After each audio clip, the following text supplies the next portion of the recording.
bitch, I'm about to murder you. And Guts is like, yeah, no, Uno reverse card. You talking about Berserk? Yeah, like the first part is, yeah, it's so funny. I remember I told somebody about that at work, and I do not think they thought that was good. They were just like, oh, that's cool. I would fully believe that they do not think that that's good. Yeah, somebody probably called HR on you that day, brother. You might want to watch out. It's all right. I was cool with the HR lady, so we're good. Good. That worked. Yeah, you weren't getting in trouble, but never mind. I was thinking it was more recent. I just thought they were doing a Blu-ray release of Berserk, so I kind of got interest. But I didn't know much about it. I will say, if you like Ninja Scroll, Ryan, you'll be fine. Okay. Well, if you like, I don't know if you've ever read manga before, but if there is a manga to start reading, Berserk is one of them because the art is absolutely phenomenal. Like, there are some manga that have a great story, and the art's generic, and there's some manga that the art just sucks, and I still love those, but, like, not only is the story good in Berserk, like, the actual art that dude drew is insanity. Cool. Like, there's so many just amazing, and I mean, I do have the bougie version, so it's like, you know, this big, huge leather bound, so, like, you know, it's nice and big and pretty, but, like, the art is just incredible, and I'm only through the first quarter of the series, so. Yes. So Be on the old birthday list. Gotta turn some of this that off for sure.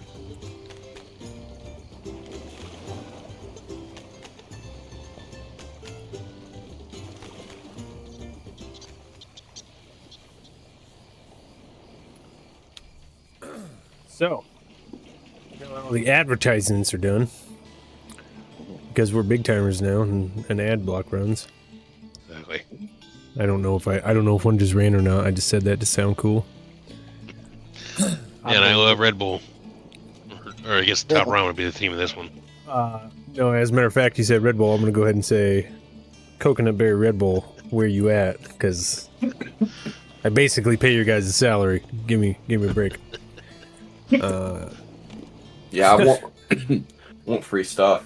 I want free stuff. Free stuff. Even if it's just one free Red Bull a year, I'd be like, "Hey guys, we made it." Well, the thing is like if someone just sent me like a piece of paper that said "lol, you're dumb," like I would still just cherish that. That person had to. They went out of their way. You know, yeah, they had to freaking get that paper, write on it, or print it out. They thought had to about you. Get an envelope and mail it. And like, I'm down. Give me that dumbass piece of paper, dude. I'm into it. I hear you. All right. It's too good.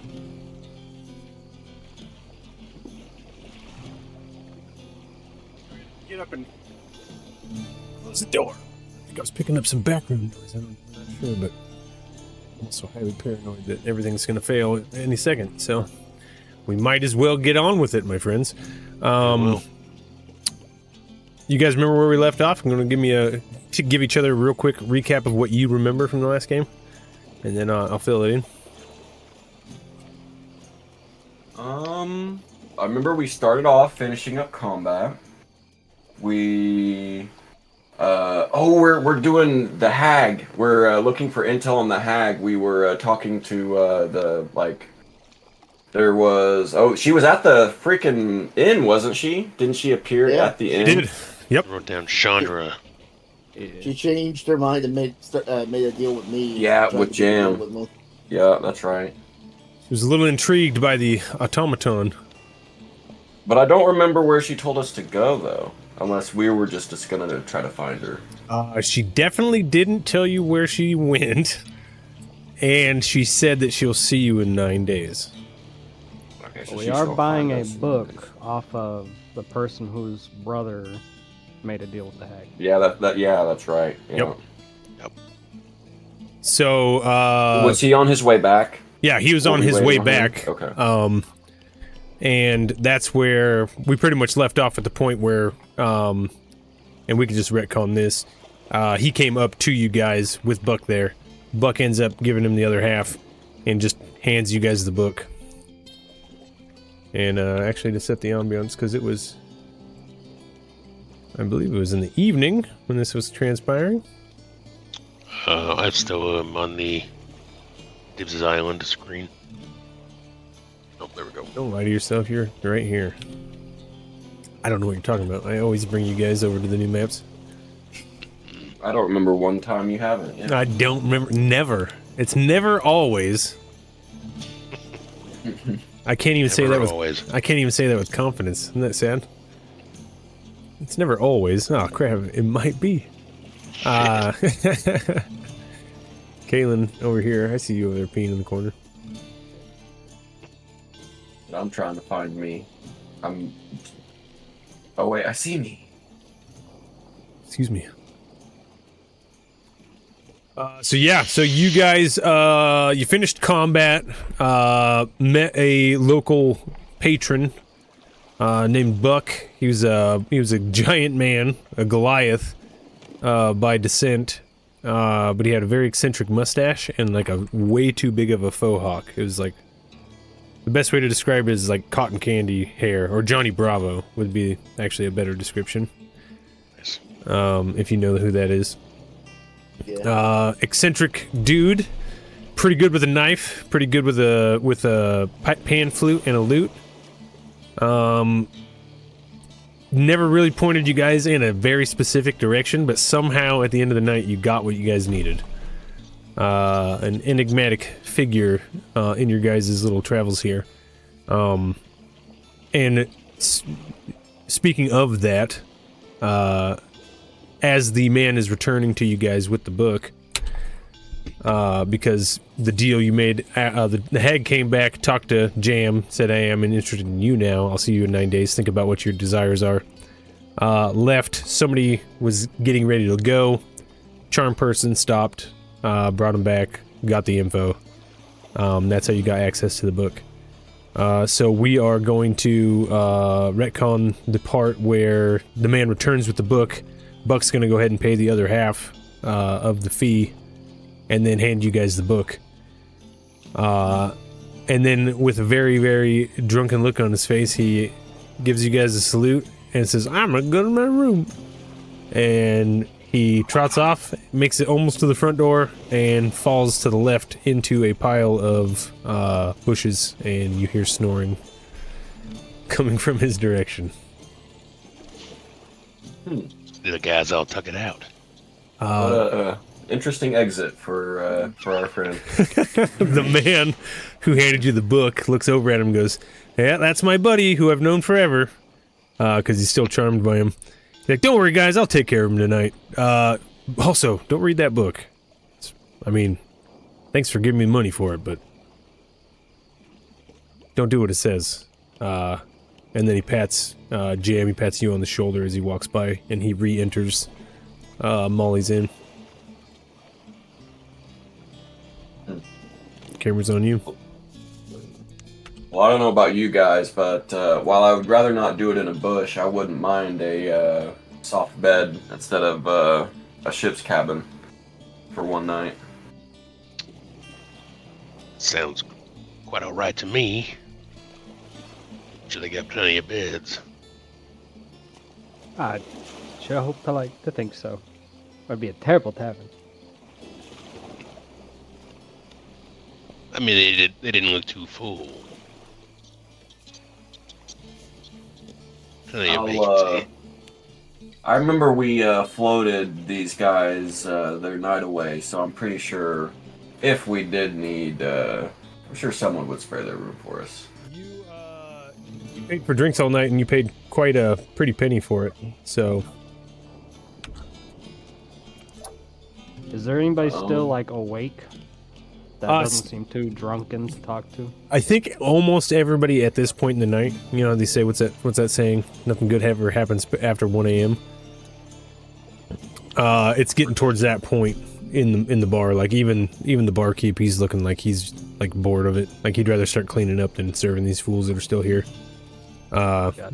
But you did pay for drinks all night. Eggs. And he says, "Oh yeah, you brought us enough, like, got enough livelihood in here tonight. You guys all get a room." room for yourselves. He's like, take your pick. There's actually nobody here. We got like 50 rooms and nobody's here, so it's just these lot that stay in here, and most of them are from town or off a ship. So Okay. I will slap down 20 gold onto the table, and I will ask him, do you have any idea where we could ask for brunestone, or perhaps information on some brunestone, sir? he licks his lips a little bit. They look a little dry. He leans back, starts doing instinctually, like starts doing the bartender thing. He grabs a cup and starts cleaning a little more. Looks down at it, spits, squints down at your pile, and then looks back up at you and just keeps cleaning the cup.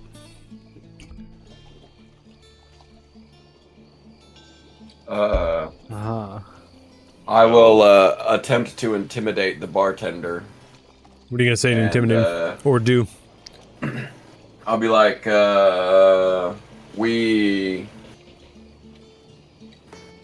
need this we need you to cooperate and give us the information that he's asking for, or the entire freaking what is this place called? Not the Storm Chasers, the boat. Now I feel bad. I forgot the name. What's the world Molly's name? Island? Scattered Shores. Shattered The Shores. Scattered Shores. Yeah, we are one of the best lines of defense for the Scattered Shores. And if you don't help him and give us this information, we will suffer for it. Roll that intimidation. Go ahead. Gonna add a 3 to that from the necklace. You can do it, guidance. Could I give him... Jam. I'm not Ooh. proficient with deception, but I am with persuasion, so could I maybe give advantage by slapping like 20 more gold down? As soon as you slap 20 more gold down, he completely forgets that Kalen's even talking. And he goes, "That's all you had to say," and then scoops it into the cup he's cleaning. Obviously, he wanted a little bit more before he started talking to you. Kalen goes right into the threat. Well, I'm gonna, and then your buddies are all like boosting him up. When my little buddy asks you a question, you better fucking answer it, okay? I We'll make appreciate shit the happen. attempt, sir. He did. He just, where's mine? Brunestone's a pretty powerful word around these parts. Costs a little bit more money for information about that kind of stuff. Roll a D100 for me. Rimbane, because you paid. D100. I love roll 81. tables, man. They're my favorite. Oh. What would you get? 81. 81. Let's see what we got here.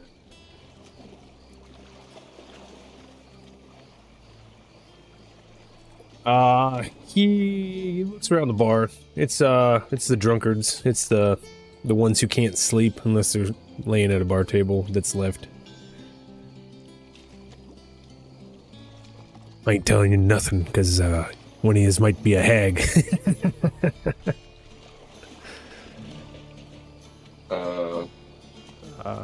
Okay, you passed the test. None of yous is a hag. We heard a little birdie sing about a little brunestone. Functional, too. Crashed airship a little ways south. Only one from the crash that survived. All the other ones broke apart or were unfunctional, but there's one that made it. Turn to the group. We have a powerful mage who may be able to get it working. Didn't we already locate that one? Which one? The one in the airship that went down. Oh, there's more than one, though. Doesn't somebody have a map? Was our second. Point. Went to Get the map. Captain Lagos on Snakebone Island. We don't even be needing a map. I'm just going to tell you now. There was more than one on that ship. One didn't make it. The other one's fully intact. Both came from the same spot.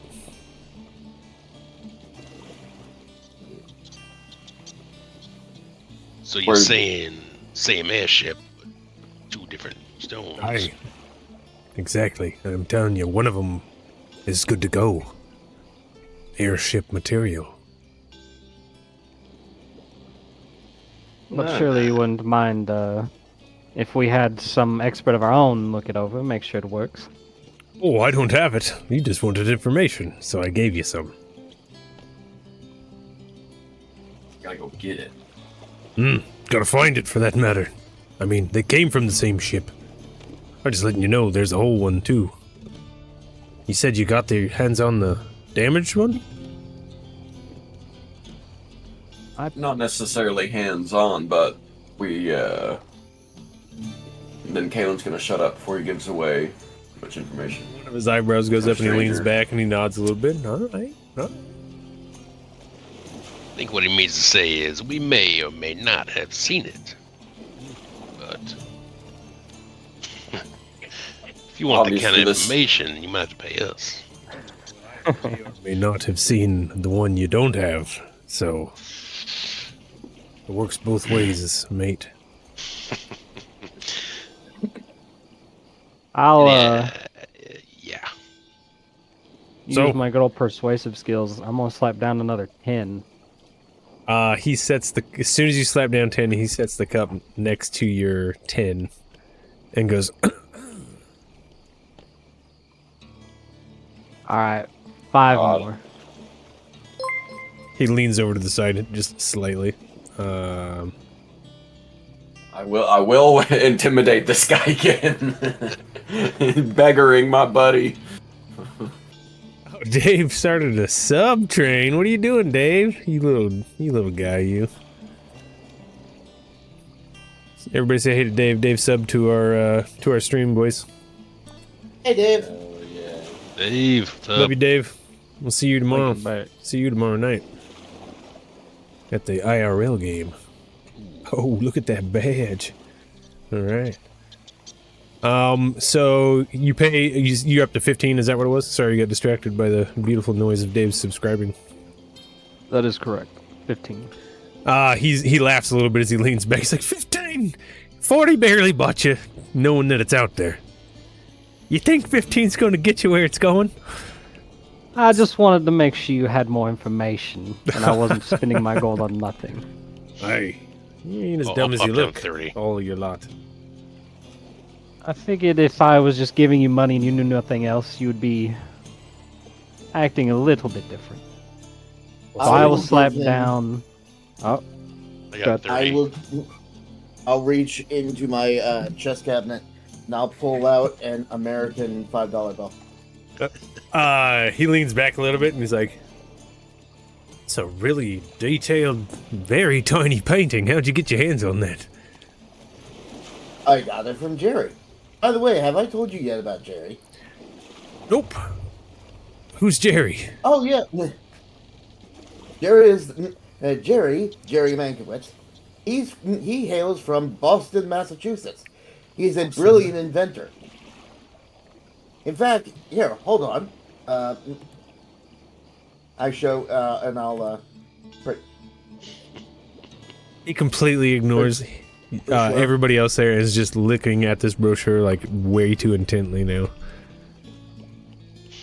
Oh, you don't Do say. you want a- What else can he do? He can build mixer bots that could produce that can make drinks for you. He can build robots that could actually grow wheat. Is there Or any sort of he can- financing, or do you got to buy him straight up? Oh, you'd have to buy them straight up. All right, all right. So it's a straight shot then, eh? I think we. Oh, But you guys are look, still here. You'll Sorry. be making that money back in about 10 years. 10 years. Oh my. Well, being the dwarf that I am, that doesn't sound too bad, but. You know what? Put Jerry on the back burner. What can I do for you guys? Sorry, I forgot you were here. I mean, I I just think- gave him a great business opportunity. I think you owe us some more information. Oh, that's right. Yeah, Sorry. he also I just got 40 more gold or something like Totally that. forgot You about better that have some part, more guys. information. 45. 45. 45. Sorry, totally spaced my mind there. What you're gonna be looking for is a ship. You already knew that. This ship is captivating from a distance because it is, well, it's glorious to behold. But this ship is completely encrusted in gems and jewels and pearls and gold, and it glints off the water from a distance. The captain is... That makes it seem like it's easy to spot. pretty easy to spot, but you usually want to turn the other way when you see it. For it's helmed by a devil with an army of demons as his crew. They are greed, I'm looking at ice. and I would stay out of their way if I was you. And I didn't rhyme that on purpose, it just happened, so... let's all just be a part of the moment. Those are the best Rolling rhymes sometimes. insight. Rolling insight to see if that was actually intentional or not. Yeah, roll your insight check. I got 12. 12. I'm You can't tell if it was intentional or not, but you can tell that he is absolutely telling the truth about the ship.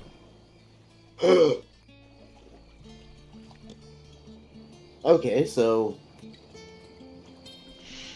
we find the ship, and I can get a new potential customer for Jerry. Yeah, if that's why you'd be seeking it, that might be a good idea, but I wouldn't go seeking anything unruly towards them. They hold a grudge, and, well, I hate to tell you, but devils don't die. They grudge forever.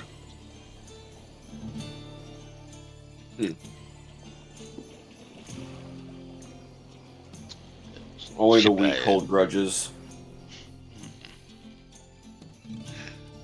A ship like that would draw a lot of attention. Any idea where it was last seen? Problem is, you only hear stories about it. Survivors here and there, and I think they were let go on purpose. If you catch my drift. They seem to just be on the horizon. When you have something strikingly valuable, they just show up. It's like they're drawn to anything of value, whether it be sentimental or monetary.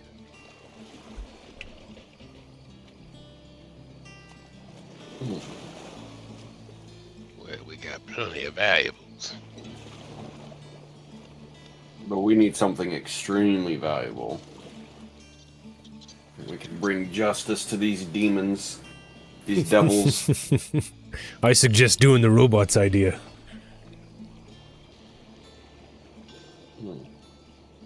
Oh, he is a smart robot. Thank you. I was built by the brightest mind in my country. The guy that got everybody drinking Brondo now. Brondo, the thirst mutilator. Well, I think we definitely have some information to share with the captain after a good night's rest in a bed that isn't in a ship's cabin. Yeah, like I said, rooms are free. Go upstairs and take your pick. None of them are locked on the second floor and above. I'll just go The bad into knees. the corner, and I'll shut down. So, Jam, you just walk over to a pillar, beep, boop, barp, zeep, and just power off. And the bartender looks at you guys and just goes, "Does he double as a trash can or anything like that, or is he just a paperweight when he goes to sleep?" I believe he can be used as a shredder. Fantastic. I'll remember that. Alright, I'm going to bed too. These guys can take care of themselves. He points at like the 4 remaining people that are sleeping in their chairs with like cups spilled on their laps and all that kind of stuff. He walks around a corner, through a door back into the kitchen, and you see a couple of candles get blown out in the kitchen. You guys are the only ones functional inside of Molly's at this time. I'm gonna use my Misty Step and oink. And we're going to bed, ladies and gentlemen. I am hurting. Did you Misty step to a bed? Nice. You know, I get one per long rest. I don't see why you wouldn't do that. You tell me I wouldn't do that if I was back then. If I was in an alternate cool place where magic existed. Oh yeah, don't give me magic powers. I would get even lazier than I am now. Oh, absolutely. Especially if all you have to do is study. Like, I can study. Oh. As long as I can do it in my, in my room in the AC. Like, don't give me magic. Studying schoolwork, not so much. Studying like something I'm interested in. Yep. Oh yeah. No, you trying to jam conformity down my throat? I ain't gonna listen to a word you say. But if it's something I can do to waste a bunch of my life, I'm diving. You want to fucking teach me all about One Piece theories and essays on Let's do it. all that shit? I'm fucking in it, dude. I'm fucking reading it. Dude, you want to watch the Halo cinematic cutscenes from the game all put together on YouTube for 3 hours? Yes. Yep. Yes, I do want to watch that. Yeah, I mean, I've watched about at least like 30 hours of just video essays about Lord of the Rings lore. Oh, like, get out of here with free that. Time, do what I want, like. So good. Me too, man. And my wife's into that stuff too, so that's like, yay. Yeah, that is pretty fucking dope. She's like, wait a minute, did that say Tom Bombadil? Yeah, let's watch that one. I'm like, yay. That's so funny. It's not true though. She didn't know who Tom Bombadil was. Her brother did. But we can't hate everybody for that because that's a little deeper than most people go. Calling her out on live stream. Oh, you have to. Where else are you gonna do it? Oh, you get that out there now. Get it on out. No bum. Not healthy to keep dark secrets like that, you know. Not good. So we're gonna go to bed. You guys don't have to set a watch or anything like that. I'll say 4 hours goes by, and strangely enough, Jam, when you power back on, it's actually starting to come back. You only need 4 hours, right? I think it's 6. Oh, is it 6? Okay. At least 6 hours of inactive, motionless state. Okay, so 6 hours. Still, even that point, 6 hours goes by, and as you power back on, it's only been 6 hours, and normally that's what you know what sleep is, but humans sleep a little bit longer than that. But the bartender is up, and he looks like he's refreshed, and he's got a different change of clothes on, and smoking a pipe while he's humming to himself while he's making some breakfast. Everybody else and John is long rested, so go ahead and take your guys' heal up, boys. Nice. Yes. Heal on up after that fun That's little what fight. That Misty step was for. You're getting on those ballistas. That's a game changer. Getting on those ballistas helped you guys out. I wasn't fucking around with that shaman. That could have been that was one of my ocean encounters too. That could have happened on the Storm Chaser. Could have happened on the Calm. Ooh, that you guys would probably that would have been a little rough on the Calm. That'd been never heard. Yeah. But well done. That was awesome. That was fun to get to do. Yeah, that was super cool. I would like to wake up and order an egg white omelet with a side of fruit and whatever fresh fish is available. Yeah, absolutely. He there's something strange about this place you've noticed, and there's a lot of incense burning all over the place. It's got a very good smell here. It smells like an herbal house, like really. It doesn't smell like a pea stained sweat house or anything like that. Some of the furniture does, and some of there's stains on the floor for sure. But there's always incense burning, so it always smells really nice. And as you order that food, when it's delivered by what looks to be almost an exact replica of the bartender, but with like a blank expression on their face, you see that the food's no less, it's just as good. Like, it's covered in herbs and it smells really nice. Nice. You're understanding now Molly's has a reputation for all types, pirates, privateers, military, because their food is excellent, their beds are excellent, and usually you don't have to worry about being attacked. The current merfolk, as far as, yeah, it's a pretty cool neutral spot, and it's a nice spot that if you're a good note to have. It's a nice spot that if you're warring with any type of faction, this is like neutral ground. Nobody fights here.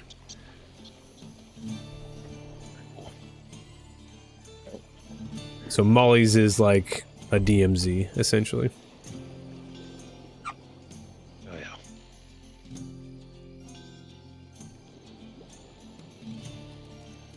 Sweet.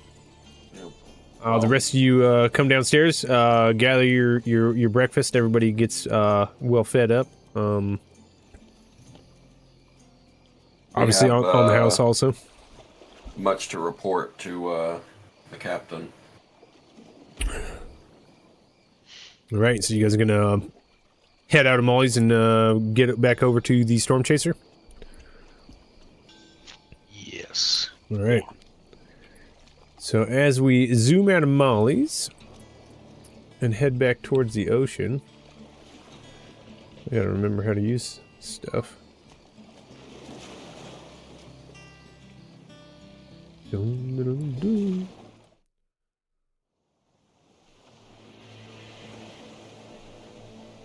Uniques. 1, 2, 3, 4. I think we need Technomystics for that.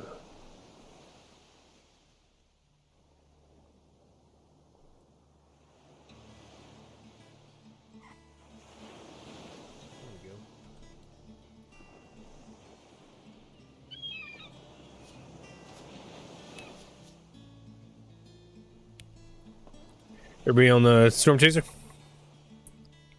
Yes. All right. It's the morning crew. You guys got up pretty early. It was literally 8 hours from 12, so it's about 8 o'clock. Right at shift change in the morning. The day checkers and night checkers are switching out. You come paddling back up, and you see some of the damage that was on the ship when you left now seems to be smoothed over, and it almost looks like the ship's back to full potential. A quick glance over the edge, you see the Calm floating about 30 yards off. 2 hands going back and forth, getting the rigging ready and all that kind of stuff, but it looks ready to go too. Everything looks fully patched up and ready to go. The captain is not on deck at the moment. As you guys clamber up onto the main deck, and almost like you never left them, your boys, I can't remember the names, Tobias, Ethan, and Gabriel are all sitting by the fishing gear, getting ready to catch some breakfast, it looks like.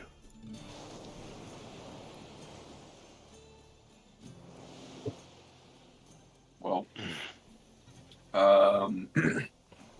I'll ask about how they think so it seems like the ship's back up to 100%, a little bit less. Yeah, with your like new knowledge, but your proficiency gaining, Kalen, you understand the ship's pretty much ready to go. Like, obviously a dry dock would be the only way to get this thing back to pristine, you know what I mean? Pristine, exactly. Yeah. So like seagoing repair wise, this thing's, yeah, it looks just as good as it was the day when you joined up. I'll ask the crew here, Tobias and the rest, if they've seen, isn't it Sarah or the captain? I think it's Sarah. The second in command, first officer. Yeah. Actually, you see her on the helm at the moment. No captain. You see Dredd standing behind her, and actually... What's the vampire's name? Is he also... was that Yeah, Dredd that's Dredd, yeah. Okay, yeah. Dredd is standing behind Sarah on the... Dredd standing behind Sarah on the helm, talking to Ezekiel Blackmast, the ship's quartermaster, the guy who runs all the finances and stocks the storerooms and buys the rations and all that kind of stuff. Well, he doesn't buy them. He figures out how much you need and sends other people to do it, but they're all up behind the wheel at the moment. I would jump up next to Dredd and just spend some time next to him. I don't have anything specific to ask, but just spend time around him. Okay. You fly up and then fly down next to him and lean up against the mast with him. He's got one shoulder on it, and you see one of his eyes out of the corner of it. It almost looks like he never changes his look. He's looking at Sarah as she's talking. But you definitely know he acknowledges you're there. And as she finishes her sentence, and she just says, it doesn't make any sense. I don't see why they'd be pulling off for such minimal, like such small reasons, you know? And Dredd goes, well, I don't know a lot, but I've been around for a while. It's done it in the past. And Ezekiel goes, so if that is the case, open budget for how long? And Sarah looks over at him, back at Dredd, and looks over at him and goes, alright, Black Mess, you get your way. Buy what you think we need. He's like, okay, perfect. Starts writing in his book as he mutters to himself and walks off over into the corner.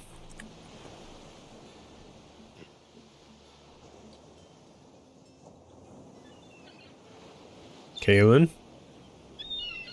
Was that a budget meeting? She stops for a second as she looks back at Ezekiel for a second and goes, I guess you could say that. Well then, I'll start to, is the captain available? It'd be best if he was here as well. Otherwise, we're just gonna have to repeat everything. I promise you won't have to repeat anything. She taps her ear. One of her earrings starts to glow. She's like, what do you have to say? I'll start to fill her in on what happened, on what, let's see, who got the book, though? That ain't, who else got the book? I won't necessarily mention that we got the hag's book, because that ain't really my business. Okay, so you're pretty much giving her all the information, even the hag sighting in Molly's? Yeah, but I won't mention that the hag moved the deal, and I won't mention the book, because... Okay. That's not my business to tell. Okay. She's, like, talking to you, and that thing starts to glow, her earring, and then at a certain point she stops and, like, pulls her little journal out and starts to write. And then she closes her journal and puts it back away, and she goes, alright, it's all noted. I'll fill him in as soon as he's back. I guess. Could I want to ask where he is, and do I feel like she's being dodgy about where the captain is? No, you feel like she's saying that he went somewhere and he's not back yet. Okay, where is he? I want to ask where he is. Just like, I don't know. He just flew off the back of his of the balcony. Inside check. Said he had something to do, and he popped those beautiful wings out and flew off. Go ahead and roll a insight. You can do it, guns.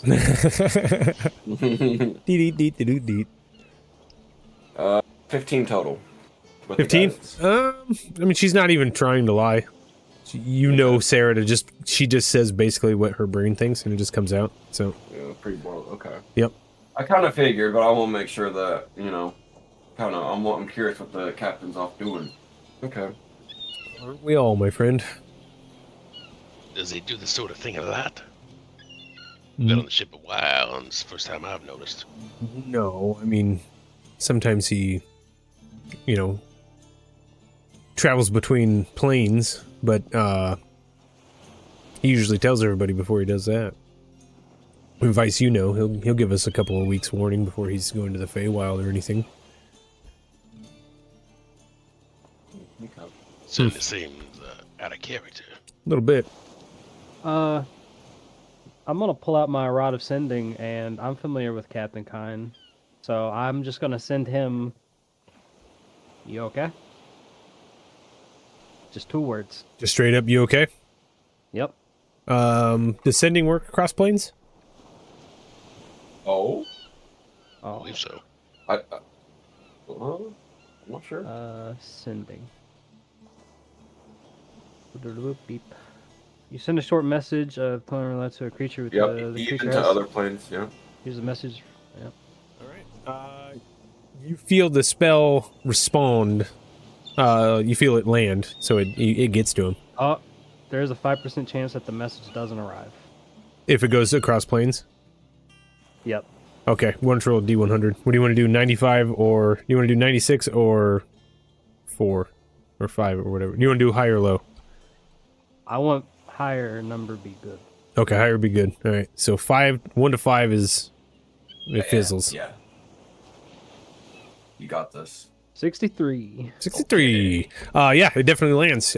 You feel it received on the other end, and you just get back one word, and he says yes. When we I insight will, check. Inside check that yes in his head. Rimbane will take it at face value. He's a man. If he needs help, he'll say something. Cool. That's pretty much how he took it, like how it sounded when he said it. He was taking your check-in. He acknowledged your check-in, and then gave you that he was good. Well, I believe Captain Kind is all right. I've contacted him. At the very least, he's alive, and he believes he's okay. What'd he say? Sarah's voice comes over the top. He said yes. To what? The question, are you okay? Makes sense. Okay. Thanks. He just leans back. Well,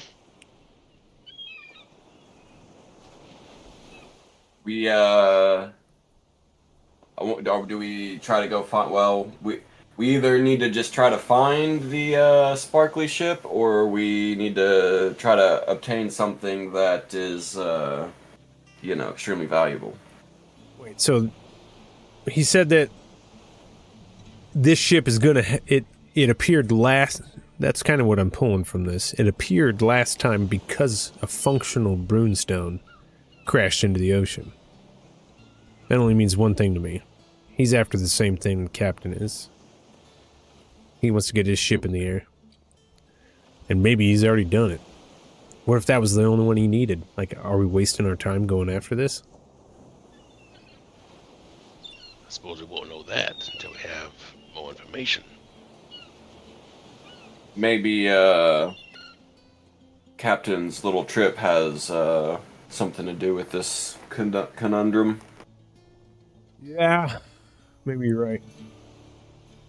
Sarah, what were the captain's orders while he was away? I wish that he would have gave him. But, yeah. He just started to glow.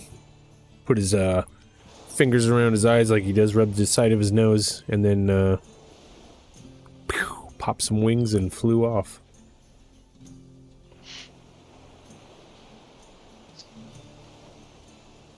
I mean, he knows we can handle it.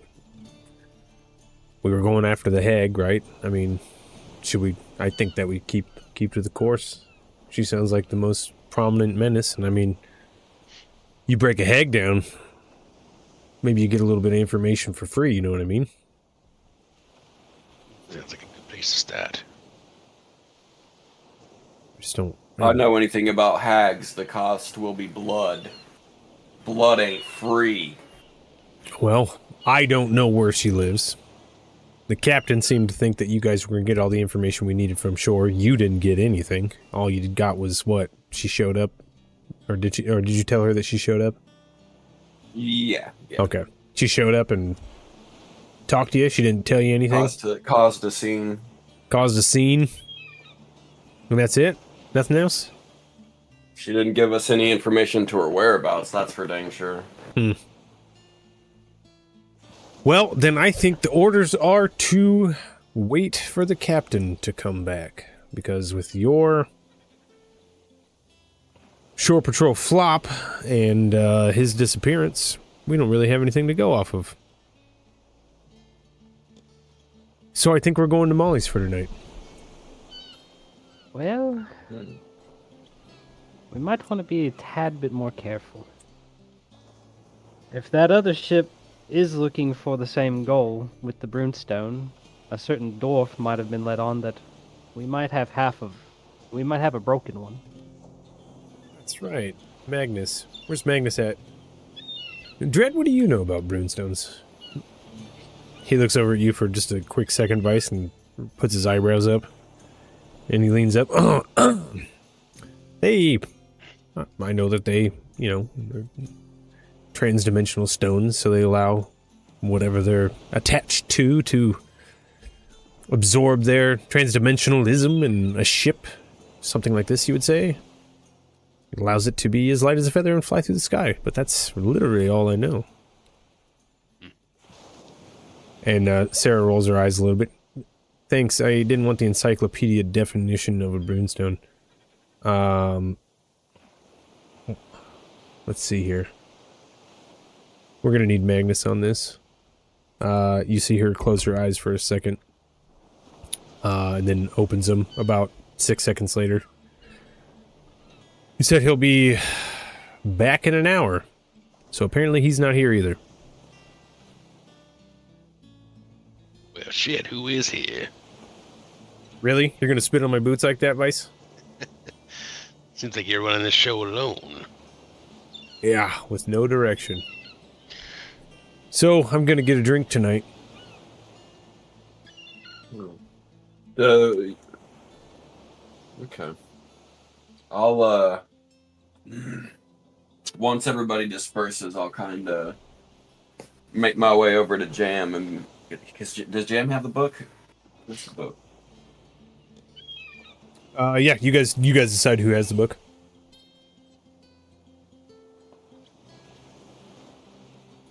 I guess I have the book. Jam's got the book. Yeah, I'll kind of sidle my way over to Jam as everybody disperses and she goes to go have a drink or whatever.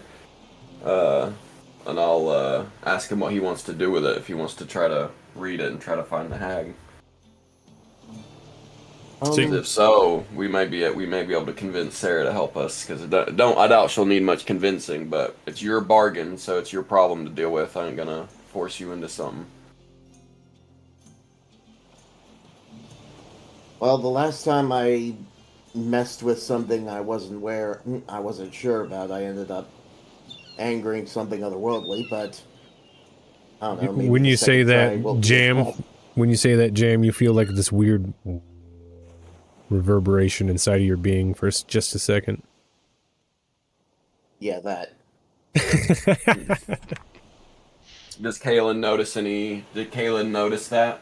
No, it was more of like just Completely when your hair internal. just stands up on end for no reason. He really can't. He doesn't have any hair, so that's kind of his hair on end thing. Just for a talking about it second, made your hair going in. And Kaylin heard this, Oh. and then I started back up, and I said, "But I don't see the problem with reading another book, so I'll pull it out and I'll start reading it." All right. You're reading the. You're gonna spend a little bit of time reading the how to summon a wish hag book. It looks like the front cover is made out of some sort of like strange leather. Very big stitching. The pages are very, very thick papyrus. But you've noticed like there's no staining or anything on them, except for the lettering, and the lettering looks like a child wrote it with a quill pen. There's drippy dots all over the place from too much ink on the pen tip, as they didn't use enough.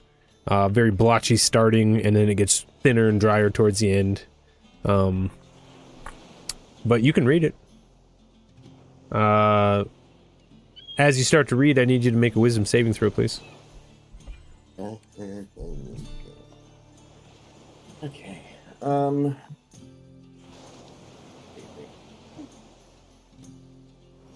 Dirty 20. Dirty 20. For just a second, you feel like the book is like almost creeping out of the pages and into your mind, and your programming skips for a moment, but then your backup software boots up and then removes some malware, and then you continue to read. As you read on, you start to see that this is saying, like, these are the reasons why you failed. These are the reasons why you'll never make it. Let Nana come and make everything better. Let me show you how. That's the last page you read before you see 2 more pages. Do you want to keep reading? Yes. You flip the last page over, and from corner to corner, these 2 very thick pieces of papyrus are covered in very, very dark magenta ink. And your eyes quickly pick up that it's actually dried blood. But it actually is what looks to be a summoning circle. Very specific, with very specific runes. And by reading this book and then flipping the page open, you know that if you create a summoning circle with blood of a sacrifice that looks exactly like this, the hag will come and grant your wish. We need more blood. Brad leans over. Blood? No. I can hear everything, by the way. That is not good. Exactly how much blood are we talking? I'll show him the summoning circle, and I'll say enough to make this. Rimbane, to make any sense of it, go ahead and roll an Arcana check. And then I also need a Wisdom saving throw. Sorry. 14 Arcana. Nice. As soon as he puts the book in front of your face, you see the runes, and they start to swirl just a little bit. And you reach out and you grab the book from Jam. And you instantly go back to the front and start reading it. And make that Wisdom save. I got a 16. For just a moment, the book starts to convince you that you're absolutely worthless. You've never accomplished anything, and you start to believe it. The feeling, oh, what? And you shake your head. You're like, no, I'm pretty accomplished, actually. I've been to the Feywild. And you continue reading. You learn everything that Jam just did. Does Kalen see this happening with this book? You don't see anything happening. It's just an internal struggle of these people that have read it so far. Or looked at it on the inside pages.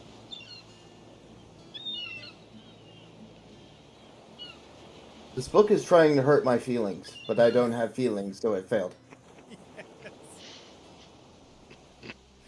Yes. That's right.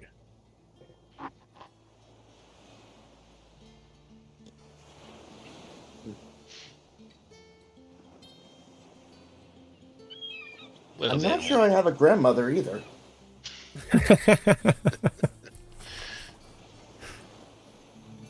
I mean, to be fair, do you have a mother? I have a father. Maybe my grandmother is Jerry's father. A brother. That's how it works. Jam. Yeah. That's so funny.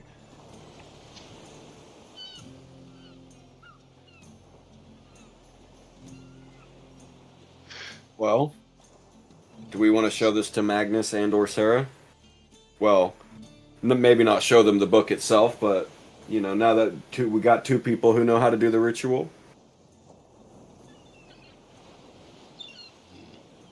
This might be a bit above our heads. I wouldn't mind getting Magnus in on this.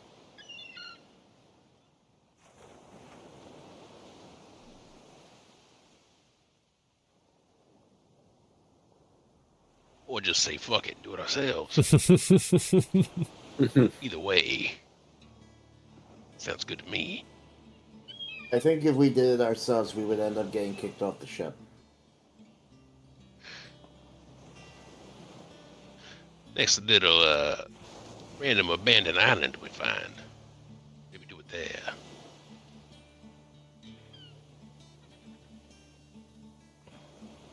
Just in case we open some kind of weird space vortex or something.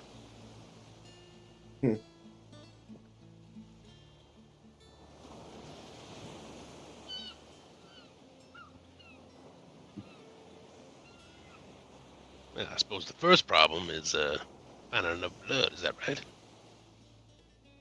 Yes. We need that. Rimbane, that Arcana check would tell you also that that needs to be about 5 by 5. Like it needs to be at least like a normal, a medium-sized creature's space. That's how big the ritual has to be. Loaded. Can we determine how much blood we need? You could probably, I mean, a small animal, not like a rabbit, but like a dog. I think I accidentally said something you don't want to sacrifice on purpose. We got those 7 chickens. You do have 7 chickens. That is true. I forgot about the 7 chickens. I almost want to make them the owlbear. I've ate them already. Nope, you guys got the chickens.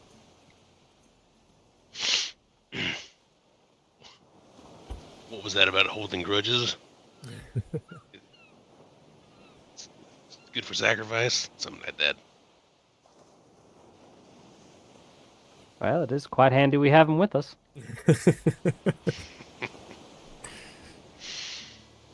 You guys gonna sacrifice the chickens to the CA? That sounds Sounds, fitting to me. Better than a dog. Yeah. I would say, yeah, it is better than a dog, but I would say that 7 chickens probably get you enough blood.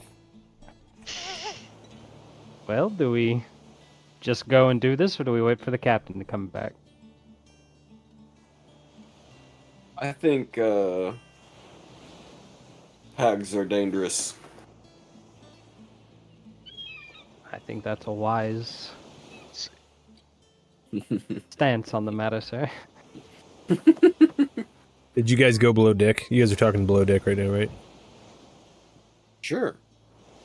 I thought you said you went downstairs and found a corner. My background feature is never tell me the odds.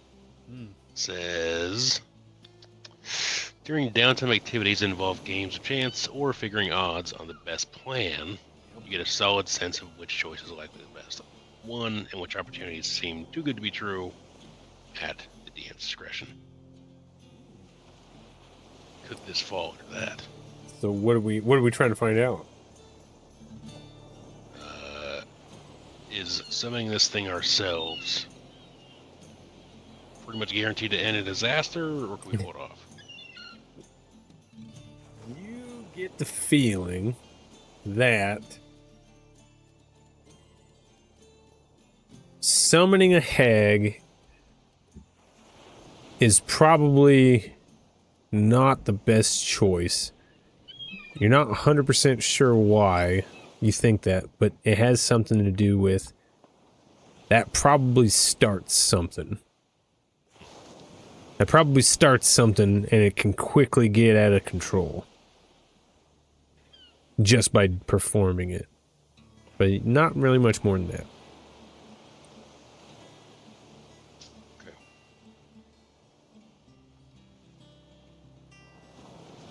I'm all for summoning this hag, but we are dealing with things that we are not familiar with.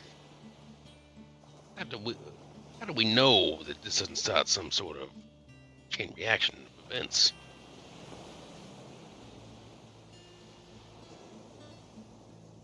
My Hags vote is need that killing. My vote is we wait for Magnus. In fact, the hag is coming in 9 days, correct? Well, it would be 8 days now. Because she 8 days. technically came before midnight, so. Seems like we don't need to summon her at all. We could just wait, and she'll summon herself. Very true. But damn it, I want to kill those chickens. Anybody needs some spell components? Chicken blood? I'm going to make it a component just because. Well, then, we're going to wait. How do we spend our next time? Captain's gone. Got no direction. Hag. week out? Do we just sit on our asses for the next 8 days? By the way, I'm fine with that choice. Well, there were a few islands we've passed by in our travels that we didn't look out at thoroughly. Certainly true. How many days away from that fortress island? We only saw it. We never went there.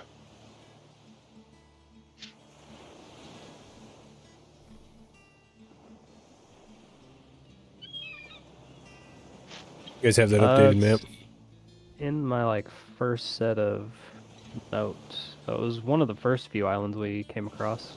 Yeah. I could swear. See, I got it on here somewheres. Somewheres around here. The last one I have is only got dibs. That's the most recent one. Most recent with dibs. I updated one. Let me see where I put the save file. Of course, it's not exactly where I left it. I've got this one. Let's see. Make life too easy.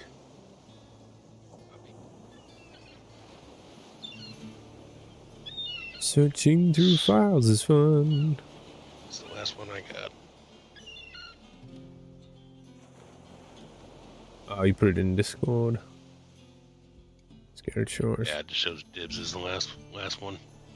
So the one I'm talking about was It was after that. yeah. I made it. I took that map, added them where they're at, and I remember where they're at too. So I'll just redo it real quick. DA maps. Nope. Map. Wait, isn't that one? Is it desktop? Yeah, that's also the same because we hit a fork in the road and we saw 3 different paths, and one was the fortress, one was a lot of little Yes, branches. dude, to I the saved west. it. Oh my god, I love it when I find stuff. Yeah. It looks like junk. It's not as cool as the other one because I haven't done it in the program yet. But deal with it, suckers. Where are we at here? Thank goodness.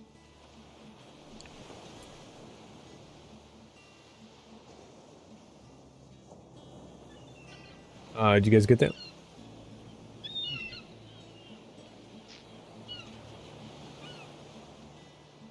Yes. You guys got to Molly's, which is the one that looks like it's got a bite taken out of the top of its square. And then there's that dome rock to the west.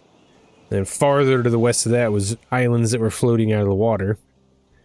And then to the all the way south, you had seen that deserted island. And that's what the stick with the crosses on it means. Very fantastic looking. Here, I can do this. Add display capture. Okay.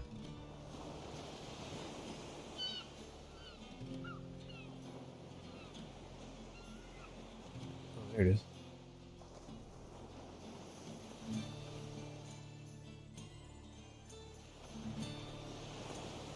It's in the way. Give me a second. So yeah.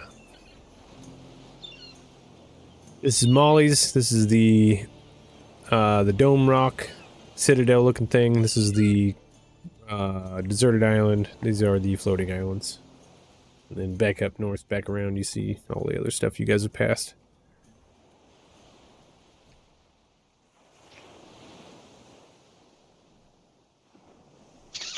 From our current location, how many days would it take? Look, Nasty's getting thirsty. Hey, there's Brian. Everybody say hey to Brian. Hey, Brian. He's getting Hey, thirsty. I can't wait to describe the way he shows up next time. It's gonna be so much fun. It's all right. You guys got the new markings that you have there. What's the plan?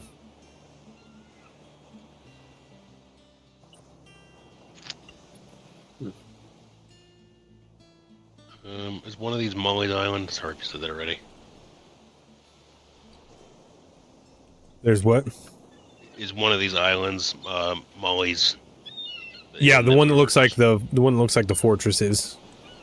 Like, remember you came up to the rock and it looks, and now that you're seeing it, there's a harbor, and then it tears up to Molly's Tavern on the top of this thing, but from far away, it almost looks like a castle or a citadel. The one that's like directly south of Dibs Island. Yep, one that's directly south of Dibs. Yep. Okay. And then the one that's a circle with the little dart-looking thing sticking out of it. That's the deserted island.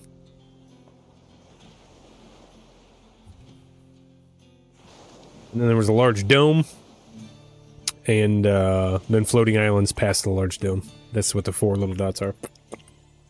The dome, the one that we just went by but didn't actually check out. Yes, exactly. Yeah. So what is that, like a day or so away? I mean, depending on the winds and how you guys roll. Yeah. That's what it all comes down to.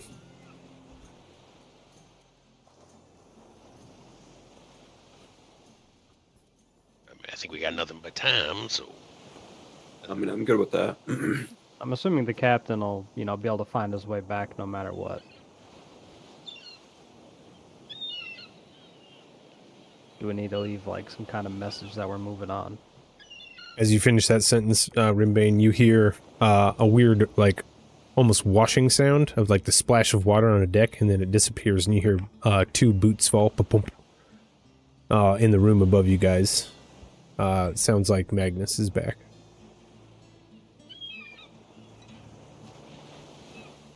Well, shall we go see how his travels were? Shall we keep perusing here under the staircase? could be worth a quick howdy do Quick look. Howdy do. on our way. Nothing wrong with a little howdy do. Alright, I think it's settled then. I will, for fun, just send him a message that we're on our way. Send who a message? Magnus. You send Magnus a message that you're on your way. You hear the message received in his head, and he knows how this works. He just says, as soon as you say that, the door opens to the upper's quarters.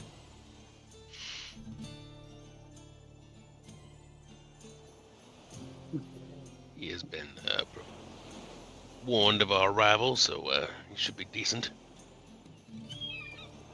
He up here? Mm-hmm. In the captain's quarters.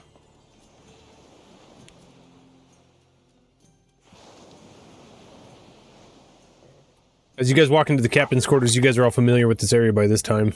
Lots of cool stuff that you're not allowed to touch. You've been able to play with the war map a little bit recently, only because you guys have kind of jumped into the mix recently. But as you walk in, you see the floor is, there's a splash over by the alchemy table. Like somebody dumped a bucket of water, and then there's wet boot prints leading over to where Magnus is standing now. He has a chest open, and there's a pile of wet clothes next to him, and it looks like he's just finished throwing a robe over what looks to be just loose-fitting pants. As you guys come in, and he grabs his cloak, which is pristinely dry, and throws it back around his shoulders. He shuts the chest, looks down at the floor and goes, oof, and does a little whisk of his hand, and the water dries up and disappears. And then he slicks back his hair, and he looks like he's totally fine and ready to go, and he goes, yes? I would just check in and see how you've been, and up to you and and How I've been fine. I've been searching the ocean floor for a cavern that a hag might live in. Doesn't that sound like fun? it sounds like We something. found. Are my boots still We squishing? Whoosh, whoosh, whoosh. Ugh. And he goes over and you see him take his boots off and dump them out, and water falls out. And he's like, you gotta be kidding me. We found a book that could summon the hag, but we can't show you. It will try to hurt your feelings. Oh. I'm certain that it could, too. But, no. What? A hag summoning rituals book? Get that? No, absolutely not. Well, alright, let me see it. It will try to hurt your feelings. Duly I'll noted, my hand it to friend. him. I appreciate the forewarning. He reaches out, puts it on the table, starts glancing through it, and you see him... I say, I believe in you, and I cast Bless on him so he can add D4 to a saving throw. Alright, cool. So he rolled a...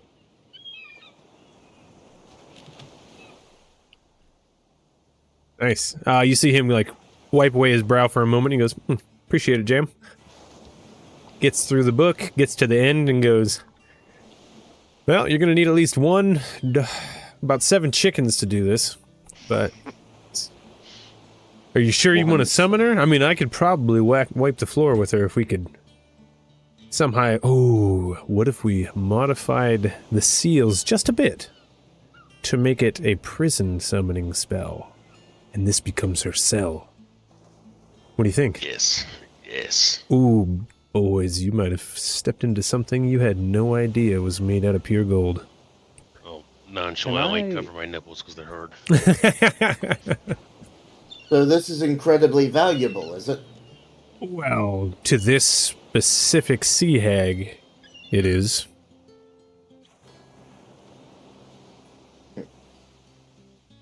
Matter of But fact... not valuable, not valuable enough to summon the ship, I suppose. Ooh, no, I wouldn't say so.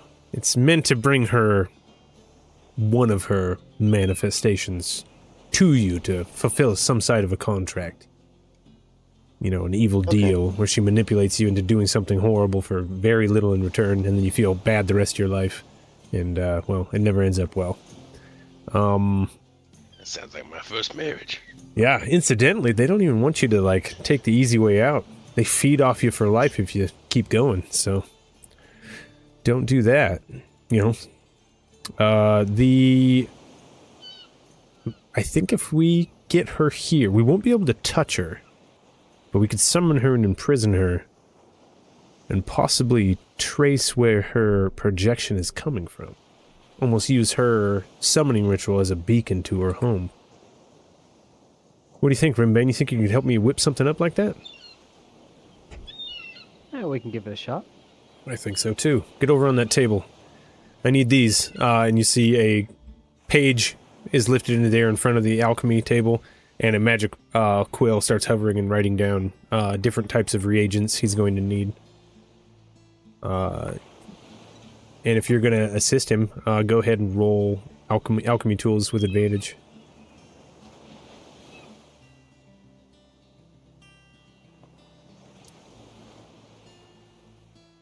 How do I roll for on tools on this website? We'll find him. Find her. Find it. The tools is just your proficiency, I'm pretty sure. So you just roll your proficiency. Yeah, and if I think we decided your proficiency with your tools was intelligence, so proficiency plus intelligence. Do the same thing with that's what I thieves' rolled. tools. Highlight you do sleight of hand for thieves' tools, so you get your dex in there too. That is a We're 15. 15, sweet. Yeah, it takes you a little longer than maybe if you would have been like ready to go. If you maybe if you rolled a little bit higher, maybe it would have gone faster, but you still did it in a pretty good amount of time. But about over the next, roll a d4. We'll just do a d4 with that roll. Going 2. 2. So over the next 2 hours, you get set and ready into this, and every once in a while Magnus comes over and points at a couple of things. He says, oh, this one's not going to work. He tastes that one, says, ooh, yeah, make that more volatile. And like, but you get it pretty much handled. We'll say over those 2 hours, what is everybody else doing? I think I'd be in the room trying to help just because it seems magical and kind of up my alley. At least watching. Yeah, you can just kind of pick it up. Are you proficient in Arcana? Yeah. Okay, sweet. Yeah, You- I'm also helping where I can. So we can speed the process up. Actually, if everybody's just getting all hands on deck with this, we'll just cut it down to an hour. You guys crush it. Like, it definitely doesn't count as a short rest or anything like that, but you guys just woke up. So, About an hour goes by and you get all of the reagents that he thinks he would need. And then he nods, he's like, all right, this is going to be the delicate part. He takes it out, puts it over on a little pedestal, and opens the hag's book. And he puts on a pair of, almost looks to be goggles. It's like a single glass visor over his eyes, opaque, amber. And then he like adjusts them slightly, and then they go slightly translucent. You can see his eyes again, but they're glowing with like almost like two little suns. And you see him do a little move with his hands, and a quill comes down and dips into some starry type liquid. Looks like some very, very expensive ink. And he's like, all right, get out of here. And he looks over at all of you guys. Try to keep this shit from moving, will you? Wait. Kalen was planning on keeping guard. He's gonna whack that hag if anything happens. No, just get out of the room, Kalen. That'll help me the most. And you see him, he's like hovering before he even, like, he hasn't even touched the page yet, like, starting to modify this thing. He's very, very, very deep in concentration. I'm kind of worried about this. I don't insight check him. Go ahead and do an insight check. Let's see, I want to see if he has any ulterior motives. Oh, I got an 18. He wants you out of here because this is a very delicate process, and if he messes up, it's not going to work, and you'll even ruin what you got here, so... The best way to help is to get out.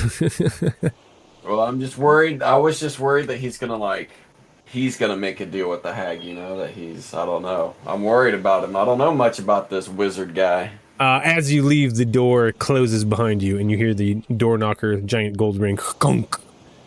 And the lion's face on the door knocker actually goes from a sleeping face to an awake face, pulling back its teeth, snarling.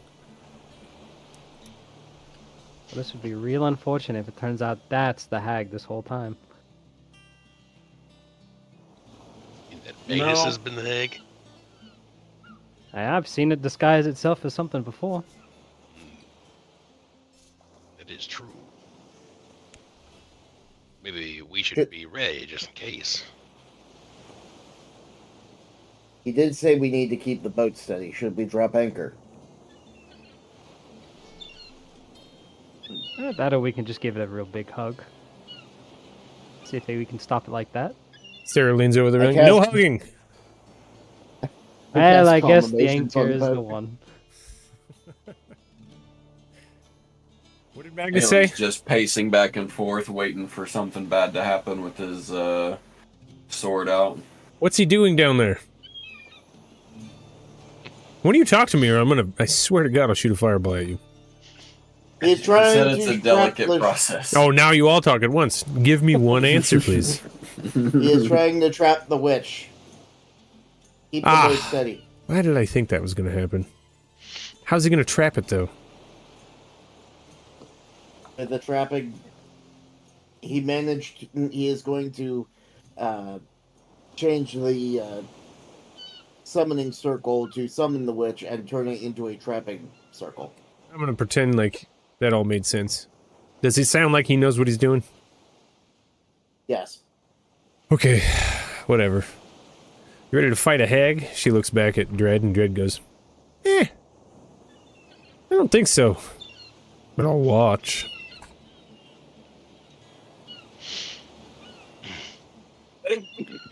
Magnus did request we keep the boat steady.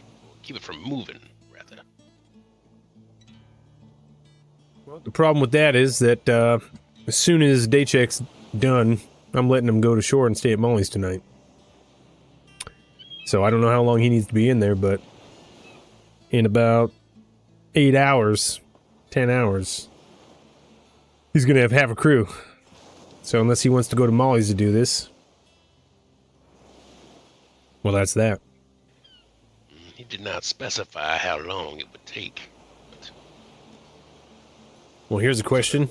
Are you guys working days today or nights? Captain gave us a week off. No, my friend. Before he left. Many moons ago. Many moons ago. Days or nights. Maybe this is the hag. Watch it, Rimbane.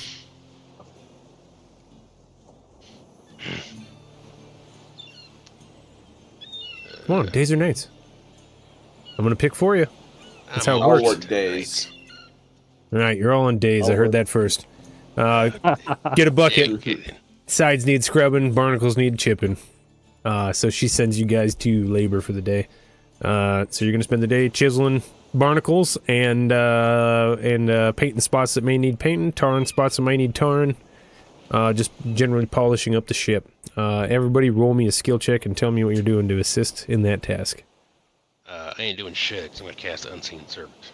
Fantastic. All right.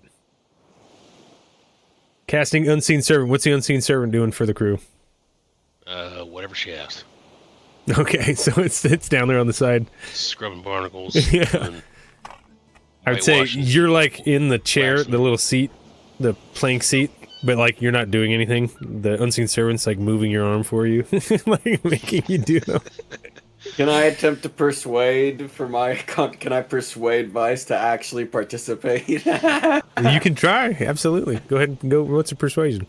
What are you gonna say to Mine's him? +6. I'm gonna be like, if you help, everybody will be off sooner, so you can gamble more with more people and take more people's money.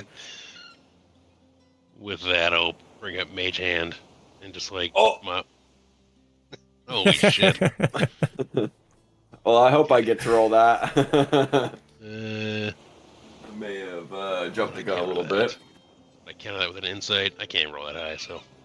You can still rebarbs me. You get sitting there. I don't want to work that bad. Just burning spells. And waste time. What does he convince you to do? That's up to you completely, Vice. I will give him the side eye, like, I don't like being told what to do, but you do have a good point. Then I'll summon Mage Hand to run a little broom across the ditch. So you're doubling it up. You Doubling up the sack of actual garbage. But it Okay, worked, Kalen. glass half full. But it worked. Yeah. Yeah. 60 foot on the Mage Hand, and Unseen Servant says 60 feet as well. So. Jammer, what are you doing? And what's your skill check? I'm going to crawl up the crow's nest and just keep an eye out for any ships or storms that may be in the distance. Fantastic. You gonna do perception for that, I'm guessing? Yes, sir. Let me see it. That is 16. 16, not bad. You feel like you got a pretty good view of what's going on around this place. You climb up into your crow's nest, and actually, as you climb into the center crow's nest, you actually get up there and you see a bedroll and a bucket and a little plate of food with some bones on it. And sitting on his bedroll is Sam Oceans, the Aarakocra. He pretty much stays up here when he's not on shore party.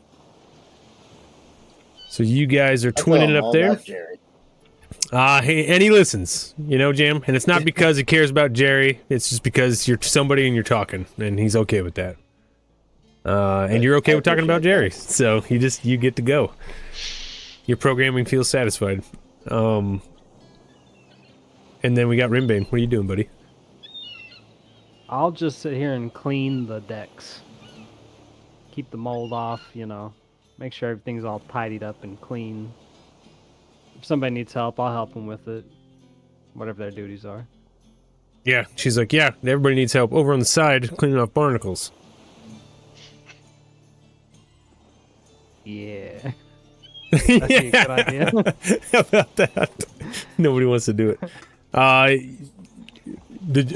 You swing out over the side and start doing barnacles, or you're washing the floor, or you guys are taking care of whatever you need to take care of at this time. Jam, you don't see anything from the crow's nest. You have a pretty easy watch, and it's been actually going by pretty quick because you're getting to talk about Jerry almost the entire time. You get like a couple hours into it, and then you guys talk about some real stuff for a minute, and then the conversation just essentially dies off as Sam lays down and it looks like he starts to daydream, and then he actually just passes out. Down below, who's hanging over the side, getting barnacles? I will be. Rimbing? Yep. Vice, are you on the side too, but not if doing they anything? need more people, yeah. Kalen will do the scrub jobs. He don't care. He's a good boy. My servant's probably doing most of it, but if I need to kind of lean on the railing, to Yeah. see over, I will. So I think the image we're seeing here is, Vice is just bullying his unseen servant. You missed the spot. He's Yep. over there. Rimbane and Kalen are over the edge, cleaning the sides, while Vice is leaning over the sides, haphazardly paying attention to his unseen servant that's also next to you guys, swinging on a rope with a mage hand next to him. So 3 little hands going pretty good. For just a second, Vice daydreams a little bit, and the mage hand slips, and its scraper falls into the water with a splash. And Rimbane and Jerry, you see something darker than almost like a ball of a shadow dart under the ship as the spatula hits the water surface, begins to sink. You lose sight of it about 20 feet down. And I know it's not necessarily magical darkness or whatever, but can I peer closely and try to peer through the darkness? I know it'd be underwater, it'd be kind of different, but... Yeah, well, the main factor is that you're not under the water, and refraction off the top is kind of what I go with for your vision, for like dark vision and that kind of stuff. Yeah, fair enough, yeah. So if you Makes were to sense. go below the water, you'd have your 60-foot dark vision. But basically, you can see to the water and whatever I say on top, which is about 20 feet.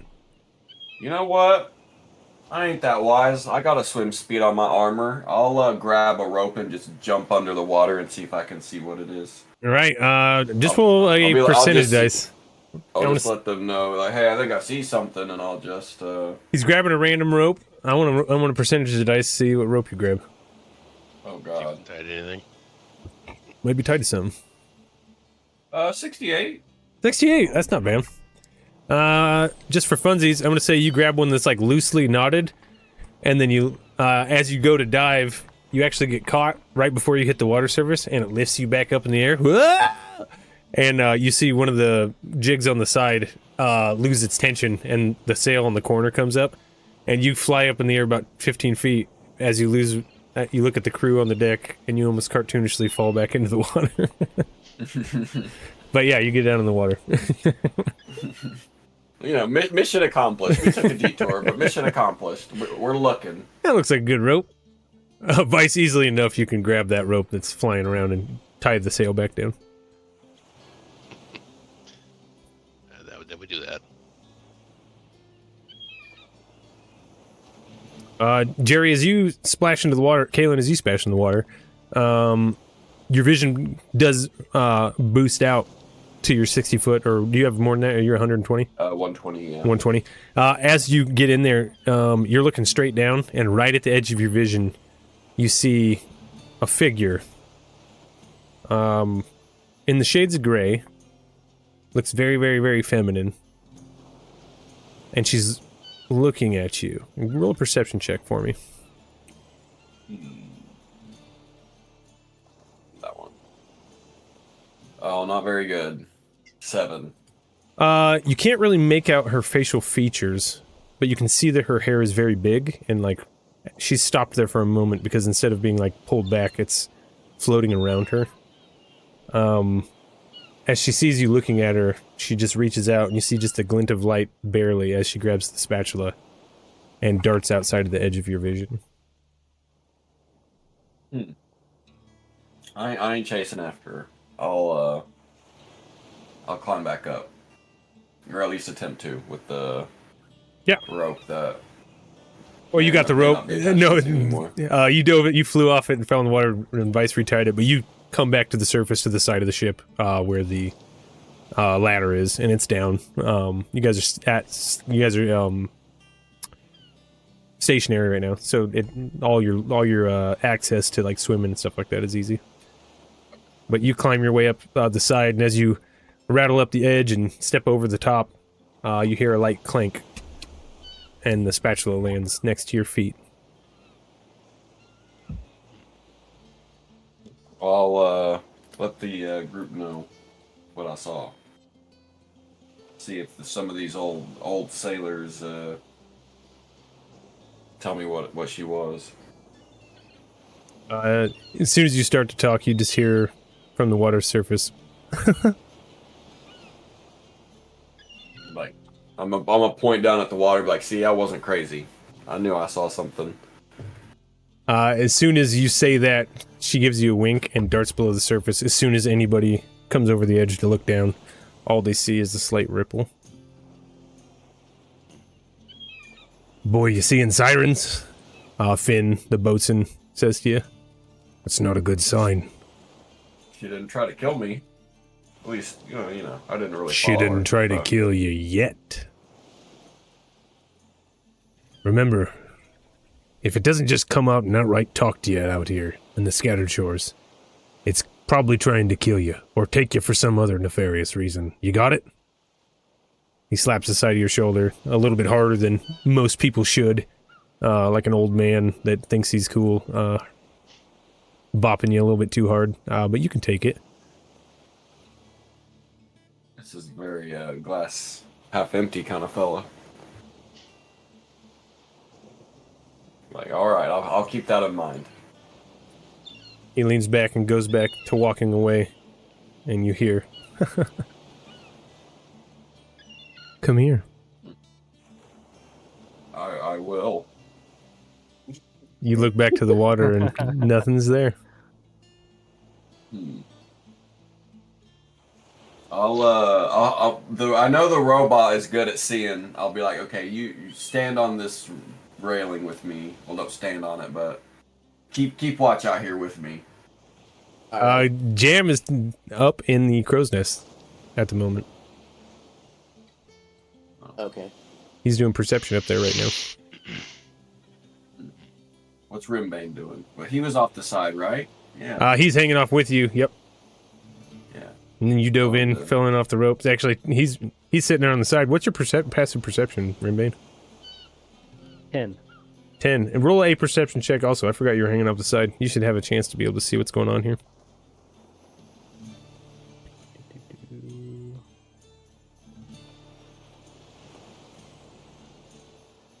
$13. You've seen the ripples, and you definitely heard somebody laugh this time.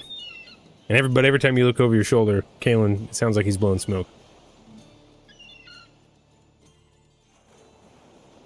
Yeah, I don't know. I think it might be, yeah, you're pretty famous for talking to things I can't see. Listen, everything I talk to exists. They're just shy. Everything I talk to is shy. Well, not everything, but Kalen, once again, you hear, "Come here, silly." yeah, I think it wants me to jump in the water. Well, sometimes I do too, sir. Nice. You're not supposed to drink the water. Mm-hmm. It's not good for you.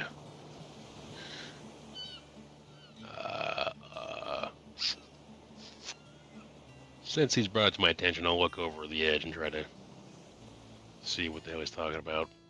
Vice, you look over and through the sheen of the water, the early with the early sun, really hard to see through the top layer. Yeah. Would I think it's a siren?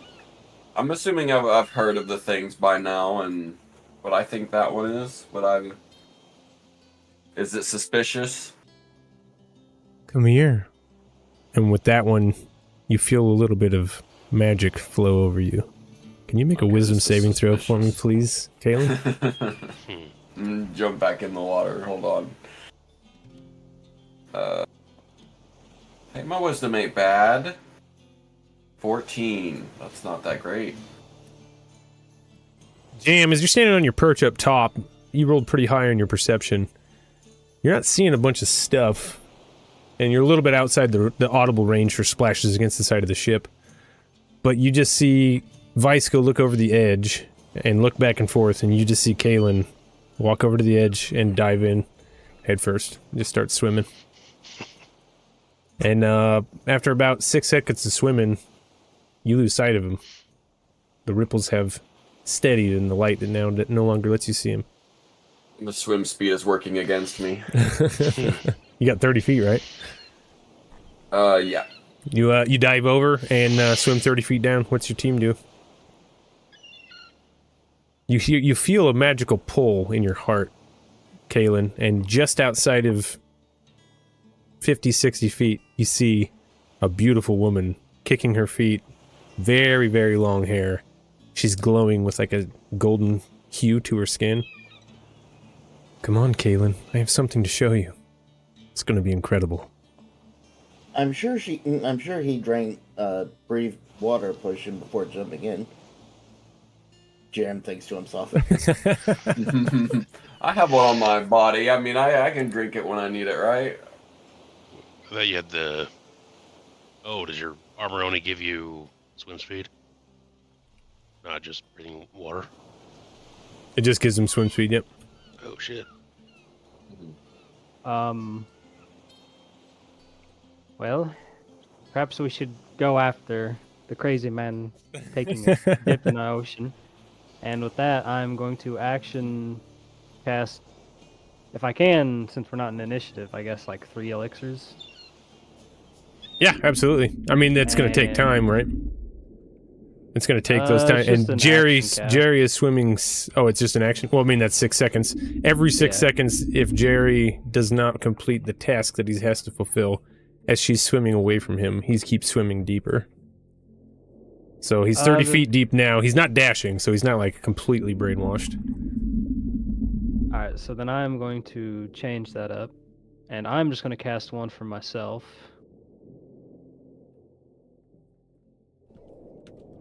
And it is going to be the one that lets me cast Alter Self on myself. Oh, cool. Bam, there we are. Yep. Elixir transformation. Transformed as if by the Alter Self spell. And I'm going to choose the Aquatic Adaptation. Nice. Of course you do. So I spout gills, growing web between my fingers, I can breathe, and I gain swimming speed equal to my walking speed. Nice. So you got 30 feet also? Yep. Breathing and 30 feet. Run over and jump in? Yes, sir. All right. Jam, you see now about 12 seconds have gone by, and all of a sudden Rimbane glowing in his new form, fins and stuff coming out where his spikes used to be. You see him diving after Kalen. Vice, you see the same thing. I think something is wrong. I'm going to start climbing down the Crow's Is nest? there anybody... Yeah, Crow's Nest. Was there anybody nearby... Oops. He's killed Jam. Oop, there you go. Was there anybody nearby Kalen and Rimbane when they transformed? Just the people that are on the deck now. You see people looking like... I mean, it's daytime up here. I just put it to nighttime so it looks dark underwater, but... Everybody's just going about their business. I'm like, what? They're just going for a swim. It's hard work on the side of the ship. It's alright, step away. I heard most of what was going on. I would jump in the water, drink one of his elixirs, and, Enter. Yeah, I jump in too. onto tray. Jam, I'm gonna... Jam, you thematically sink straight to the bottom because you're a robot. I did not have time to make you guys the elixirs. But I'm gonna Oh, roll you just me. back up I've here. got one. I've got a potion, so I'm good. Yeah. Can you drink a potion of water breathing when you're already underwater? Yeah, I don't see why not. Right. You can like suck it down, right? You can get most of it in there. I don't give a Drank crap. it as I was... It's a floating fantasy down. game. It's gotta have some game-like mechanics, right? Yeah, it's a game. It's not a physics engine. Yeah, realism's fun, but it's a potion in a video game. Definitely not biased at the moment, but you know. Not at Yeah, it's all. like- Cool. Potions are thicker viscosity, you know. They're way more than water. And they're freaking magic, so like, why would it like spill out and you couldn't put it down?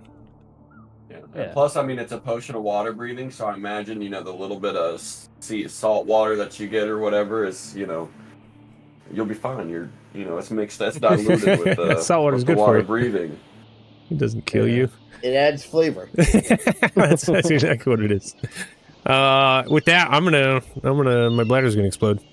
I drank that whole dang beer and a coconut. So let's take our little middle session break. I'll see you guys in about 10 minutes. Sound good? Sounds good. All right, we'll see you in about 10 minutes. BRB. We're back. River. 3, 2, 1. Party time. Party time. Ryan can comment when he gets here. Kaylin. You are about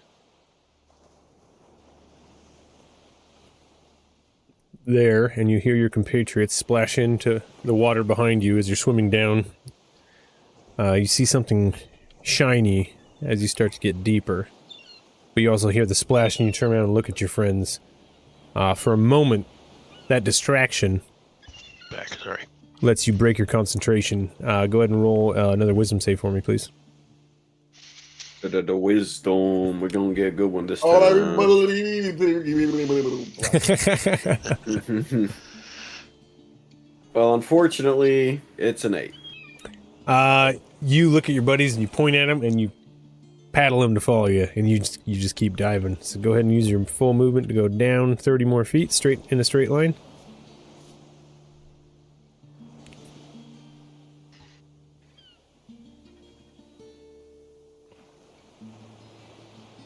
We on an adventure. An adventure. Can you see your guy underwater? Yeah. Okay. Control is your height. Control. You click your guy, hold control. You can go up and down. I can do it for you, actually. I'm not going to take your action away from you, but I am taking your movement. Can you see down there now? Hold on. Oh, that zoomed in far.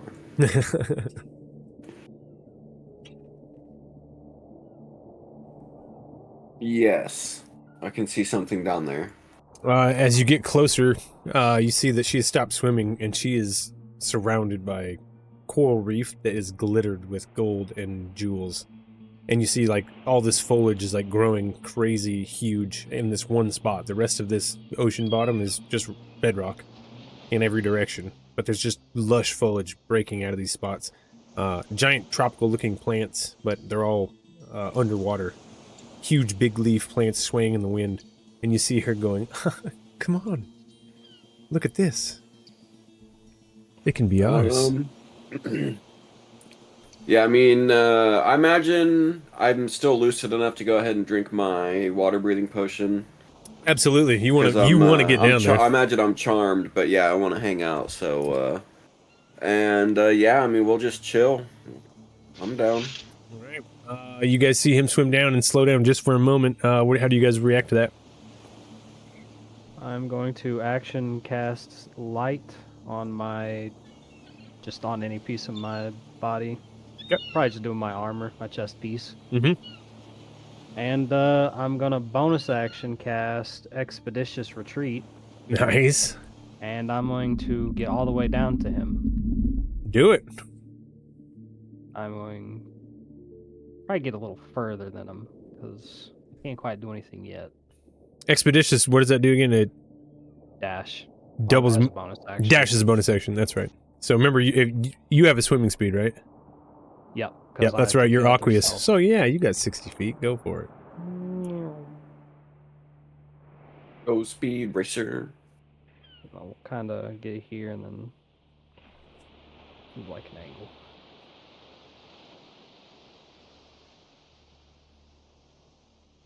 And that's all I can do.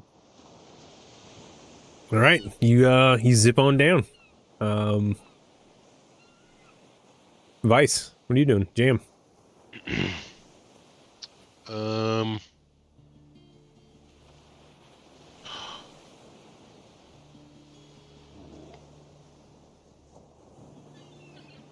I'm gonna cast Old person.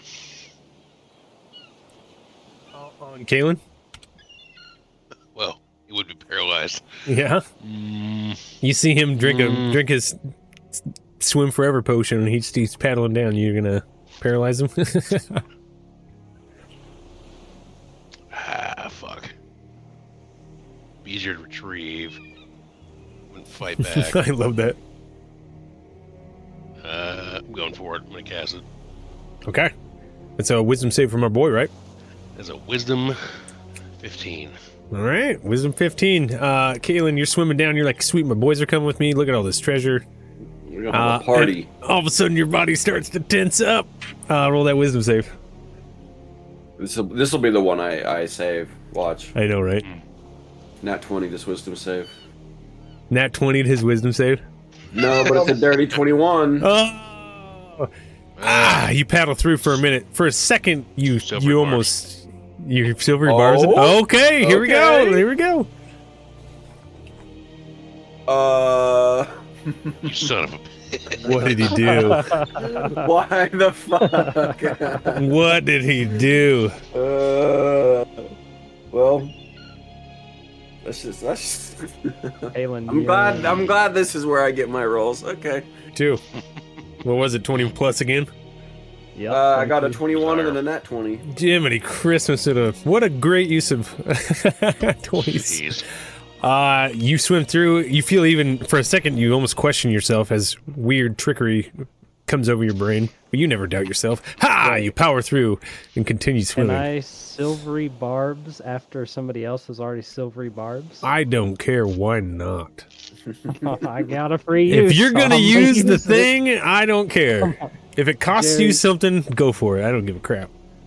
17. 17, Jiminy Christmas. Who has these advantages, by the way, that you guys just procced? I'll give one to Jerry. Okay, So yeah. he can save the wisdom. He gonna need it. Yeah, we're definitely failing the charm wisdom now.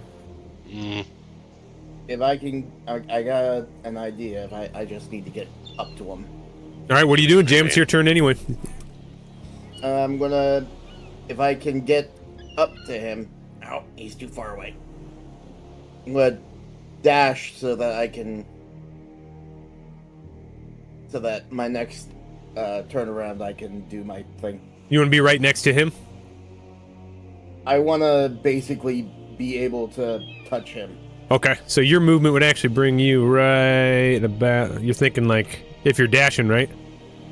Yeah. So you would have got 30 feet. You could have swam right up beside him. But it looks like he's powering south still. But you do see below a large vegetated space of seafloor in the middle of endless bedrock. Seems very strange in the middle of nowhere, but the glint of shine catches your eye also. Rimbane, yours as well.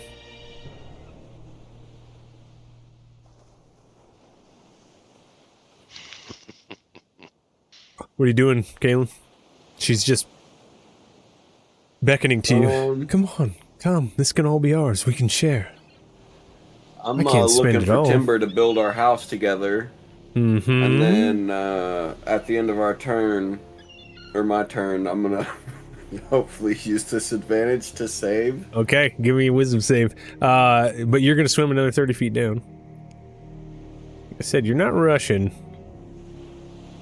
But as soon as you get down in front of her, she's floating and staring deeply into your eyes. And you see the glint of all the treasure around you guys, and it looks so cool. Like, you feel like a king right now. And she's your princess. And you guys go in and roll that wisdom save, please. Advantage. Well, yeah, at advantage, yeah. Oh, we got another nat 20. Natty 23 20. total. Nice. We needed that advantage too, because I got a 13 on the first one. You shake your head, ugh, and you blink your eyes. You definitely feel like you were charmed by this creature. But you see, as you break the charm, she just floats down to the chest and starts sobbing into her hands. I'm sorry. Rimbane, What are you doing? You have my advantage, by the way. I want to go diagonal. There we go. I'm gonna get right here, and I'm gonna grab Kalen or grapple him if he resists. I'm gonna try and drag him back up.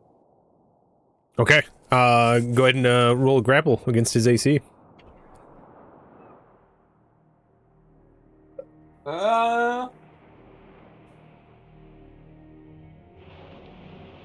I won't resist, but I'll just be like, you know, she needs to pay for what she's done. I don't like being taken advantage of like that. So you're just gonna let Rimbrain grab you, though? Yeah. Okay, so I'm not Rimbrain, charmed anymore, so I'll you grab him, and you're only able to pull him half your movement speed, so you guys get about 15 feet up from where Kalen was. I'd say you guys get right about there. You can be a little bit above him, because you're kind of pulling him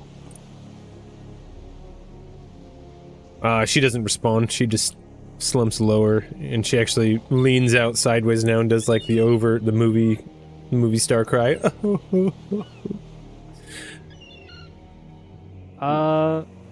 If I can, I'll insight, see if she's actually sad or if she's just putting on a show.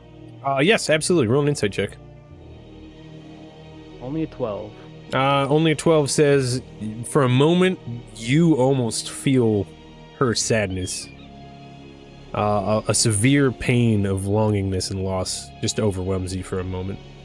Doesn't make you do anything, but that's what you feel. Jammer. Alright. If Kalen's snapped out of it, I'm going to cast detect magic on the treasure chest. So detect magic is a detecting wand on it. it's a 30-foot sphere around yourself, I believe, or 20 foot. Can somebody confirm that, please? Yeah, find it. I should know this. I think it's Right here. I think it's 30 foot, 15 foot radius, 30 foot. 30 foot diameter. Yeah, 30 foot. Okay.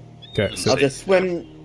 I'll swim down within 30 feet of the chest and then cast detect magic on it. okay, absolutely. You get down to.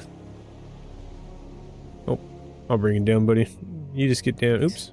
Thanks. There we go. I think you only got to get to there before your detect magic spreads across that portion of the seafloor. As your signal little beams out, let's see, we need to be a little bit lower. So we'll say putting you right there, right about at your movement speed. It gets you right where Rimbane is. I'd say that'll give you the best shot right there. The chest is absolutely magical. It is an enchanted lock. There's a couple other baubles in this pile of gold and coral and vegetation that are picking up, and they all feel like enchantments also. That usually means items. And you see the creature. She looks like a merfolk female, anyone that you've ever seen before, but she's very beautiful. And she's sobbing on top of the chest. But have we confirmed she's not a siren yet? You've confirmed nothing about her except for that she's like a merfolk female. Vice, it is your kind of go though. After Jam, if you got a bonus action or something you want to do, you can do that. But that was pretty much an action and a movement. Can I roll a nature check to see if I can determine if she's a siren or not? Yeah, absolutely. 18. 18. She looks like a merfolk female. Being that you've never actually seen a siren, you've only read stories, and from Boston, Massachusetts, they're really stories. You've seen merfolk lately, so, I mean, it looks like a description of a siren from where you're from. Alright. I don't really see any fighting or anything, so I don't want to start anything. But as a distraction, possibly to have something ready to do silent image. of 15-foot cube. So I'll say a 15-foot cube jellyfish just kind of starting to come from just outside of vision to in vision to kind of moving around us to sort of have that in my back pocket if I Just have a jellyfish floating around you guys? Okay. it's something that's potentially You don't think that anybody cares about it? 2 nat 20s, okay. That's incredible. Well, what do you expect for no reason?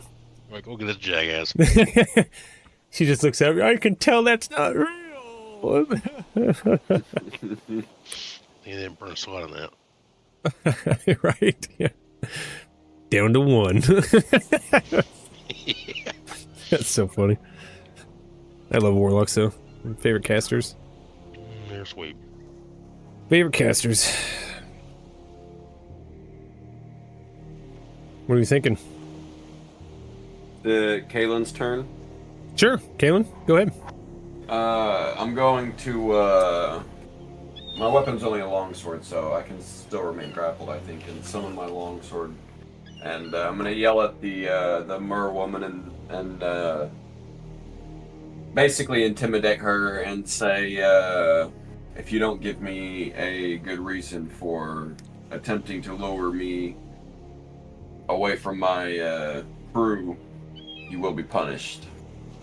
All right, roll that. Oops. Oh god, and this is where we get the 7.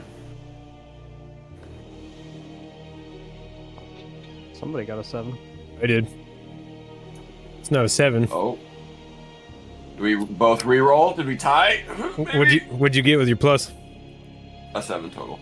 Oh, you got a 7 total? You can do it, Yeah. guidance. Little too far out for. Oh, you know, Oh, okay. take the guidance. You're right there. Okay, You're right okay. there. I can see your little glowing smile there, Damer. A 10. A 10. With her bonus, you guys.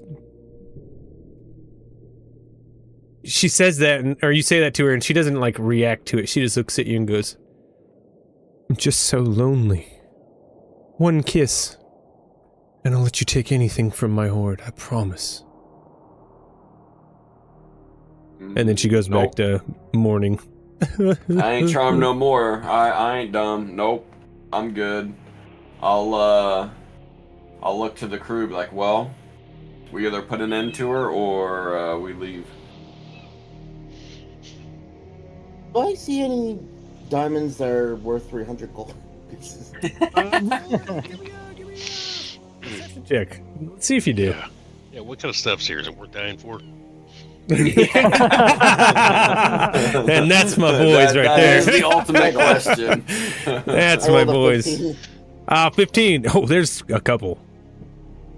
On the top. Okay. Oh, there's a couple on the top. Jam. Do we punish her?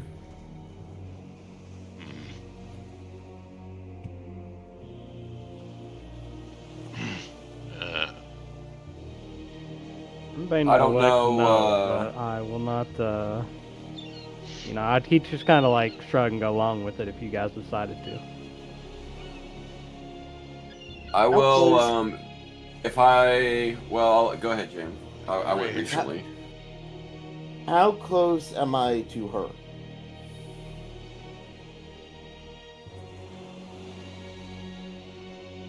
$16.4 feet.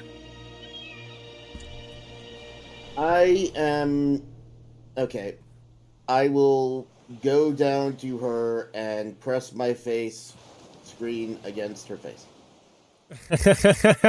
As you come down, she's crying on the thing, and you start leaning towards her face, and she looks up at you and she goes, "Not you!" And like, If I had fear, that would hurt. poor Jam. I'm sorry, buddy. I'll start picking up these diamonds. She looks at you and goes, "Do not touch my hoard. You are not the one I summoned to break my loneliness." And for a moment, Why her don't you go eyes up to the start to surface? glow. Leave, robot.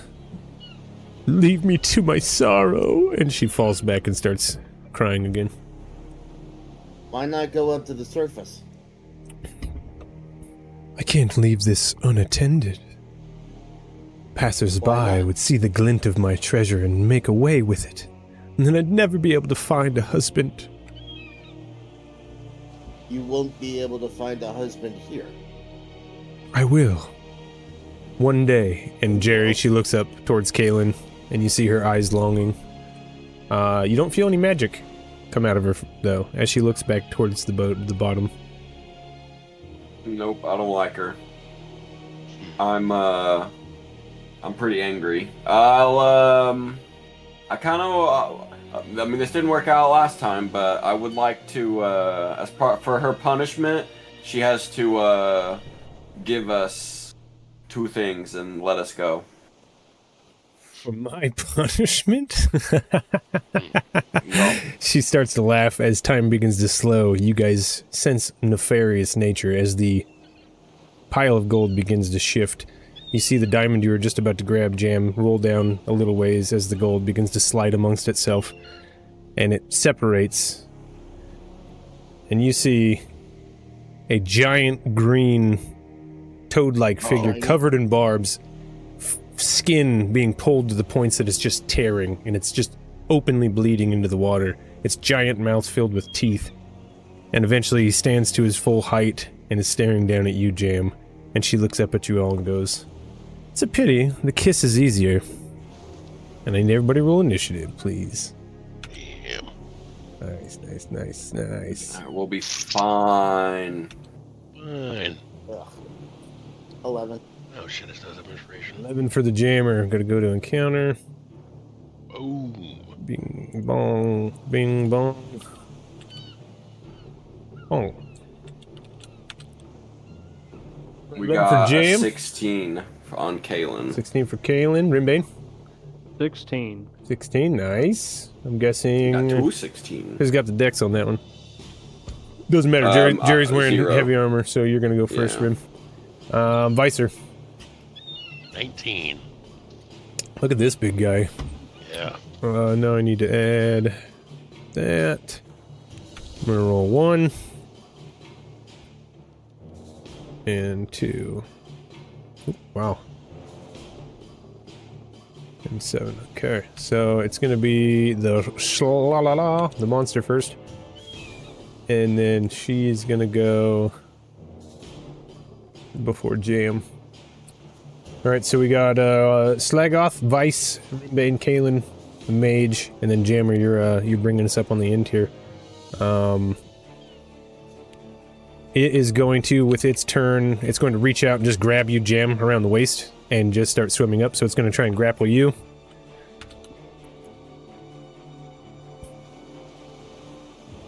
Oh, yeah. I got roll athletics, I guess. It's going to be a 25 to grapple. Yeah, I'm grappled. He grabs you and swims directly up towards you, Kaylin.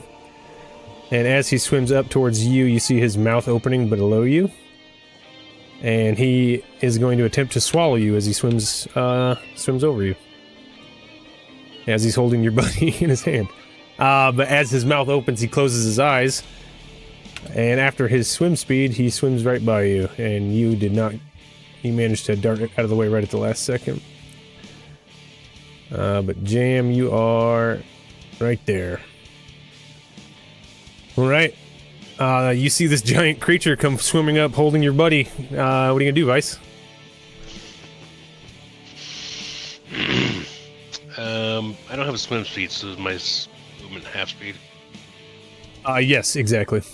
Okay, I will move down 15 feet, and then I will use which one is it? Distance spell to do shocking grasp. Ooh, what's the range on that when you distance it? With distance, it's normally touch, but it's 30 feet. 30 feet? Okay. And you're right there. Looks like you're good to me. Boom. Let's see. Special conditions. Advantage on attack if it's wearing armor. Never mind. In the middle. Never mind. He's not wearing armor, but we are underwater, so it's going to do an extra d6 lightning damage. Ooh. Okay, let's see. That is a 23 to hit. 23 hits, absolutely. Yes. Extra d6, you say? Big roll. That's 18. 18 damage, 18 from a cantrip. Yeah. and that's with the plus d6. Yes. All right, 18 total. Good job. You feel this, you see this little streak of hand, you do it, you like mimic it up where you're at, but all of a sudden this lightning hand streaks across the back of this thing and it zaps it for a moment. It just looks back at you and smiles. Licks its lips. You want to move anything? That's all my movement. I'll bonus action shift some sorcery points around. Okay, go ahead and knock that out. Rimbane, you're up. Kaylin, you're on deck. I'm going to bonus action Draconic Cry, so everybody has advantage on their attacks until Nice. the start of my next turn. And then I'm going to also use Shocking Grasp. All right, you just reach up, grab this thing's foot, and give me a grasp. That is a 25 to hit. That absolutely hits. Go ahead and roll it. That is a 14, and then you said an extra d6. An extra d6 for wet or submersed. That is 15 total damage. 15 total. Not bad. That puts us at... that one, as he reacted to the other one and smiled, he looks down at you as you do that and goes, snack. What is your... Are you going to move or anything, brother? I believe I'm within attack of opportunity range. You so- are within range, absolutely. Does a shocking grasp take away their reaction? It does, actually. And he's been doubled up, so he has no double reaction. Which didn't have anyway, but... Doubly no reaction. Double no Well, extra reaction. Then yeah, I'll just move away 30 feet. Hit him with some... I'll move away 15 feet. Hit him Okay. with some guerrilla tactics. You just going laterally? Yeah. Okay, so you swim off this direction, get out of his range. He just looks at you. He's drooling still. Kalen, what do you got, buddy? This round kind of boring, but we're going to stand here menacingly. I'm going to bonus action, special hex. Ooh, Hexblade's Curse? Or this... Oh, that's... You have a different hex, right? Yeah, it is Hexblade's Curse. Oh, that's right. Where is it? Yep, I'll spend that. That's my bonus action, and then action. We're going to hope it can't see through this, and we're going to cast the one, the only, Mirror Images. Ooh, not a bad move. I love me some Mirror Images, and that's my action, bonus action. I'm menacing, and that'll be my turn. Oops.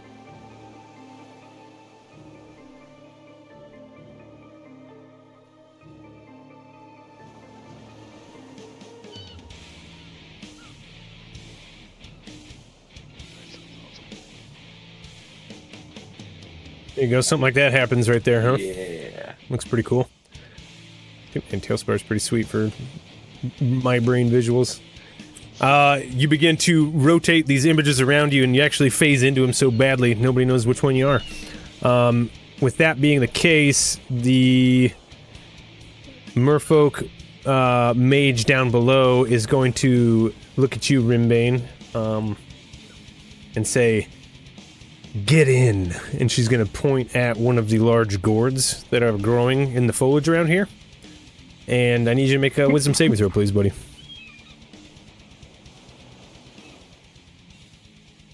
That is a 5. A 5.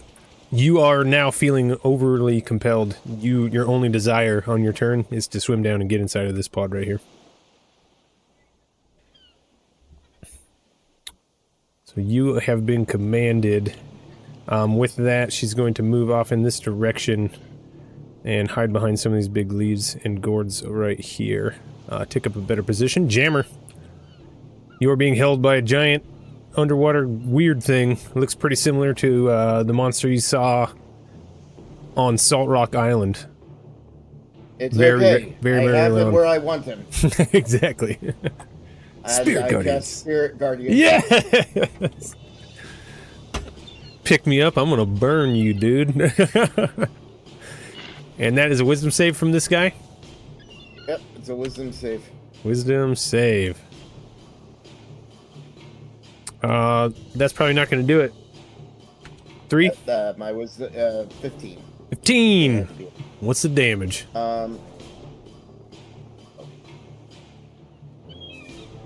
That is 15 radiant damage 15 radiant. as 3 drones pop out of my body and start swirling around me. And the blades, they're made out of titanium, Jerry's titanium steel.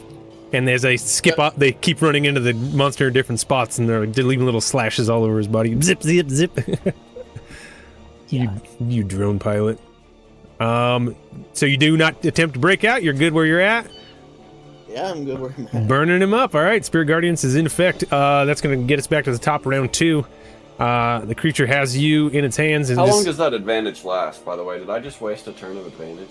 Yep.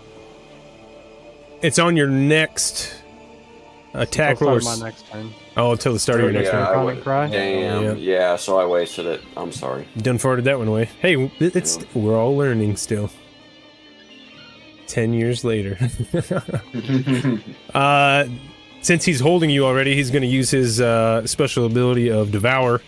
And Jam, he just opens his mouth and puts you into his stomach. And his throat stretches out. What's that? Do another at the start of his next turn. Start of his turn, another save? Okay, cool. That's good because the damage will happen. Oh, he made a natural 20. Okay. He still takes half. Still half damage, right? Hey, we want the nat 20 on the save, not on one of us. So he takes 5 more radiant damage. 5 more. Nice. He's not looking bloodied, but he's looking rougher than it started, but his wounds are weird. Almost when they open, you just see muscle, and almost it doesn't bother him as you cut through his skin. A couple of things have singed a little deeper and made him react, but does somebody need to reconnect? Yeah, my Talespire's being weird. Okay. How's that, buddy? Hold on, I think it's on my end. Oh, it might be because I have 900 of... I tried to be cool with the mirror image. Well, so it just said I DC'd. Oh, it did? Yeah. Okay. Gotcha. I'm back. Yeah. Alright, I'm just gonna leave those off for now. It'll look cool, but no, we can't. I don't want to mess. I don't want you to fall out. So it takes the extra damage, and then Jam, you just see the world disappear as you slip between the monster's mouth. His throat opens up, so you slide down into his tummy, and all of a sudden you just start getting squished into a ball, and this weird substance starts flowing over you. And I need you to make a Constitution saving throw, please. 18. 18. Nice. So you're only going to take half acid damage. So you'll take 14 acid damage as this thing starts... He starts moving side to side going, oh, no tastes good. Still feels belly. That is one of its attacks. Second attack is going to reach out and try to grapple you, Jerry, but it doesn't know which one to grab. So let's see if he even gets you.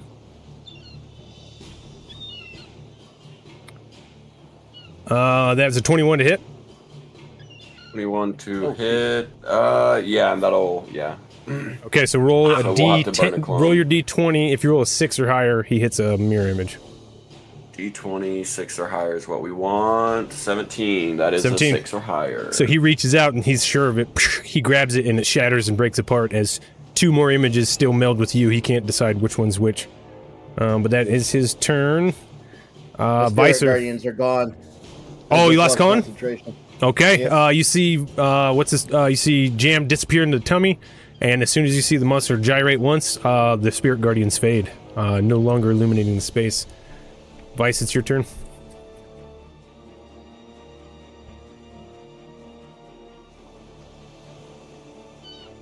You there, Ryan? My mic is muted. Oh, sorry, buddy. Do a bonus action hex on the Slagoth. Leg off. And then I'm gonna twin Chill Touch. Nice. So advantage on him. So twin chill touch, you have to have 2 different targets, though. Still, you can't double cast on a creature. Oh, aren't we fighting the Burr Poke Lady too? Yes. Or do you not? Oh, you only specified the Slag, so you're shooting one towards both. sorry. Okay. No, that's sorry. Yeah, That's one towards each. sorry. Joined the fight yet, My but brain should have put that brainer is- together without asking. All good. Well, we communicate about it and figured it out. Yeah. First one, advantage from Rimbane. This is on Slag first. Yeah, 18. That to hits hit. it. Absolutely. So it's a 2d8 plus an extra d6. Not as good. Only 10 to him.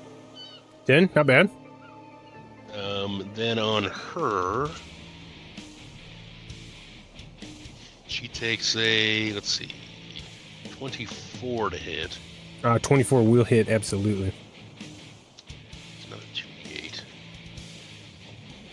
Okay, 12. Big 12? Necrotic. Nice. You see the chill touches go out and split, and then the skeletal fingers rake across both of them. Both respond to the pain.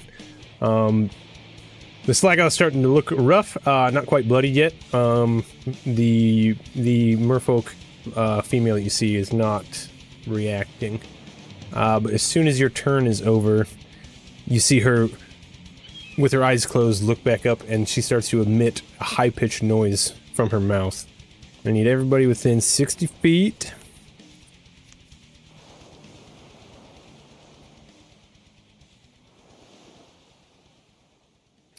Which is everybody, to roll me a wisdom saving throw. I got a 3. 3. Yeah, 20. Dirty 20. Nice, Jammer. 14. 14. Jerry? Yep. Nice. 4, I'm going to use my inspiration. Inspiration. Ooh, 15. 15 Enough. total? Oh shit, actually it's wisdom save. Yep. That's a 14. Oh, 16 was what you're looking for anyway, so you're one shy at 15. So all of you but Jam immediately swim towards this priestess, your full movement, which, Jerry, you can swim all the way up to her. I'm gonna go 15, right? Yes, everybody, so you'd be right there. Rimbane, you are momentarily pulled off course, but you still failed your command, so you need to fulfill that. You need to go climb inside of that gourd over there. It is your turn. What do you do? Sounds like bonus action expeditious retreat, and I'm going in. As you get close to the gourd, because this is something strange, I'm going to say the magic can't compel you to do it fully. So I'll let you save one more time against this command to see if you climb it. If you do not climb inside of this or not. Another wisdom. Yep, wisdom. 18. You open the gourd and your hand, the one on the rim of it, right before you leap over inside of this thing, you feel it's very sticky, and you feel the pod shudder almost as in anticipation before you go in, and you shake your head, and for a moment, it's not even that shiny down here. Matter of fact, this looks like a pile of bones as you survey the area. Let's see, I'm going to pull the water back up to here. But that is your turn there. You completed your command, but you managed to stop yourself before you climbed inside of a creepy underwater gourd. That brings us back to her, and she goes, ooh, she looks at you and goes, "Come on, darling, it's not that bad. See?" And she looks at Jerry and says, "Get in." Kaylin, wisdom saving throw. We're fine. We've mastered these. Yeah. Or not. It's a 5. Jerry, you're like, okay. You open the gourd, you slide inside, and almost like a like a big sack. It just envelops you, and the top comes down slowly. And you see her go, oh, delicious. Constitution saving throw, please, Jerry. Uh-oh. 9. You are tired. You are in a little nesty nest, and you're gonna go night-night. You, essentially are under the sleep condition. As two versions of yourself are now floating around the outside of this gourd in a fetal position. So you guys can see that Jerry is now asleep inside of this pod, or Kaylin's now asleep inside of this pod. As soon as he disappears inside, she's going to move just a little bit back and down next to another pod as Jam. Jam, you are getting acidated at the start of your turn. Make a con save, please. I might die. Yep.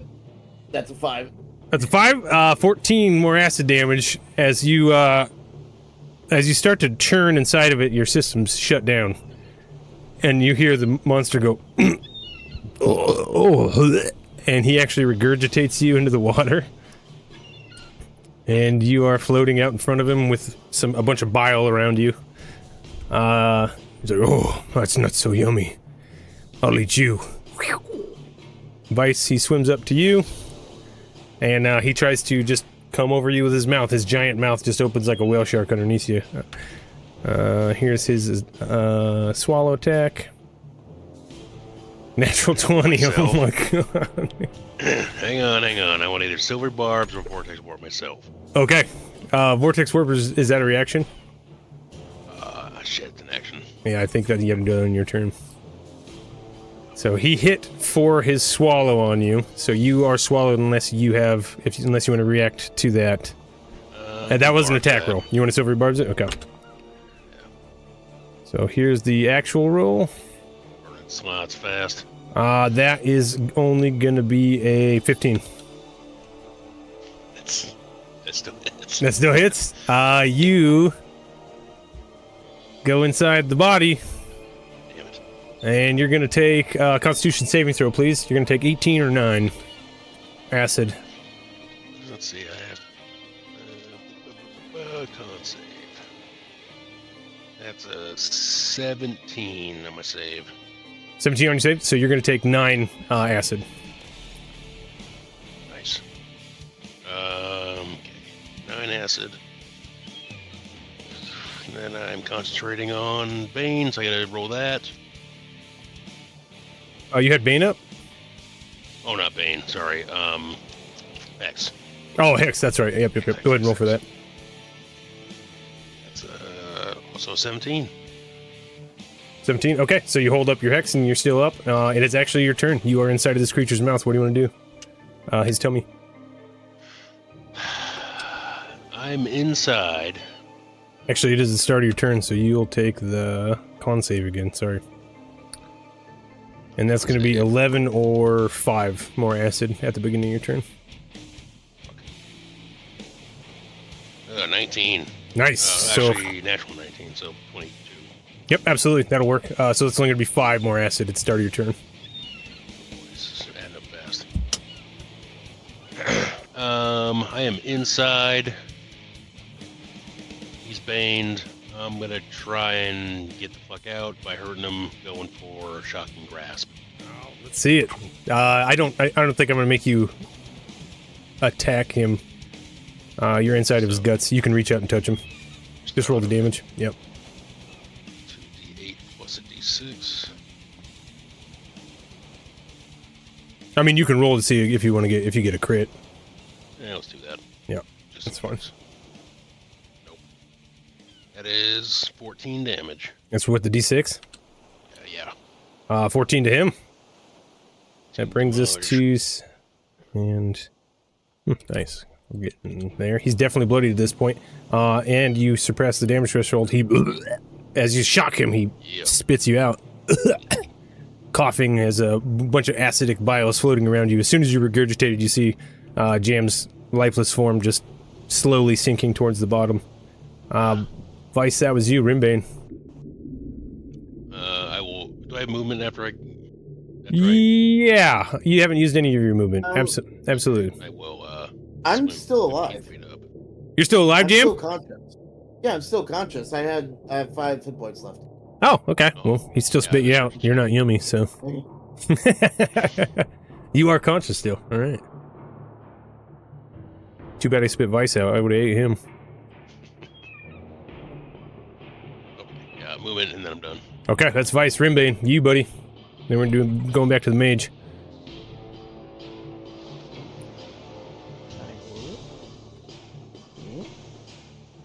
Alright, that's close enough. Okay.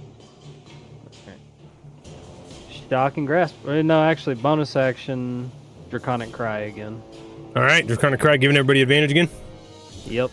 That is an Give action, him a correct? little, bonus action. Bonus action. Oh, nice. Forgot about that. And then shock and grasp.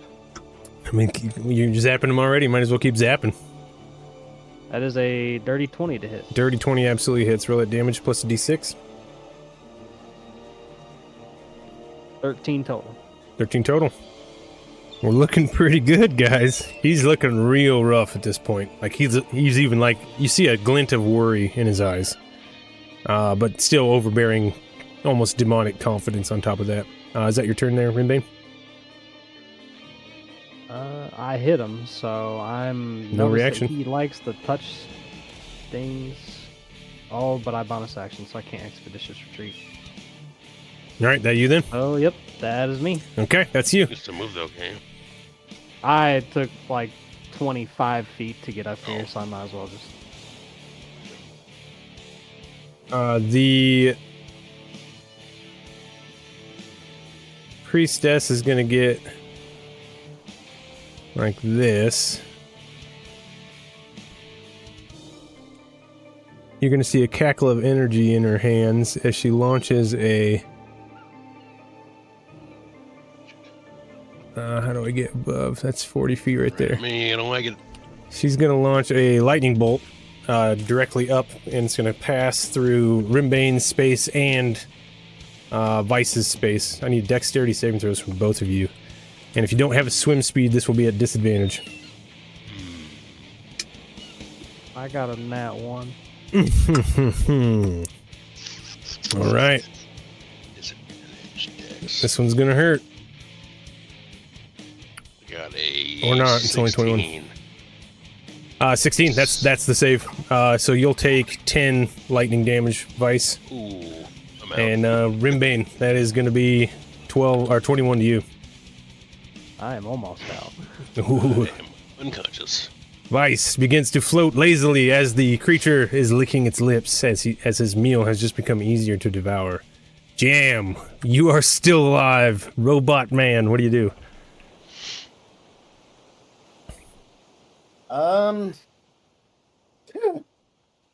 Fuck. Hold on. Going through my spells. Wait. Hope it's not too late. Strength of the Grave feature. I haven't used it yet. What's that? When damage isn't radiant or critical and reduces you to 0, you can make a charisma save. DC 5 plus damage taken. On a success, I only drop to 1 hit point instead. So DC 15, go ahead and roll. I don't care. Absolutely. 15. When else are you going to use this feature, right? It's the first time in, 11 sessions? Here we go. It's cocked. It's cocked this way. Fuck. It's only 11. Damn it. Ah! He does remain unconscious. All right, Jammer. That means your hex would fade, I believe. No, you're unconscious. Never mind. No, that's right. Yeah, concentration fades. Oops. I don't know. How bad does the slag off look? He looks real bad at this point. But he still looks hungry. Like, it's just like an infernal hunger behind those eyes. Abyssal hunger, it actually would be a better way to describe it. Wait a minute. Who's hurt? Everybody. No Okay. one's doing great. Jerry, I forgot to put you inside of a thing and I skipped you. Jerry, I need you to roll a Constitution saving throw while you're being digested. We do this. A 3. A 3. You are being digested as you take 6 acid damage. You're being digested very slowly, by the way. Okay. Sorry, like this. Yeah. I'm Go ahead and roll. I Actually, yeah, but taking damage breaks charms. Sorry, Jammer. There's so much stuff going on. Jerry, you take 6 damage. I also need you to retake your wisdom saving throw to see if you want to stay inside of this thing.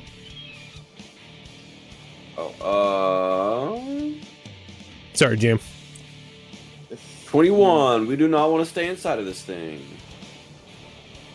21? Yeah. All right. We'll say on your turn, your next turn. That was your turn, but it takes your turn to climb out after you take the damage to save. Okay. But you did get digested a little bit. Now, Jam, with all the nonsense out of the way. mass healing word. Mass healing word. Okay. No. 1d4 plus 4, so it's not going to be super great. Hey. But it's a bonus action. Everybody gets 60 health points back. 16? 6. Oh, 6. Hey, that's still huge, man. So Vice should be up, right? You should that would awaken your boy. Yep. Nice. Okay. Back to consciousness. That was my bonus action. And so for my action, I'm going to cast Toll the Dead on the Slagoff. Nice. There we go. Wisdom saving throw of 15. We're switching to battle formations. The tide has turned a little bit here. That is a what? Wisdom saving throw of 15. 15. Are you ready for this? Yeah. -2. Oh. 11. He That has is, taken damage. How much damage do you do? I do 9 necrotic damage to him. 9 necrotic damage. Bad. It's almost max. He doesn't go down. Damn. He looks like he's holding on by a thread. But he does not fall.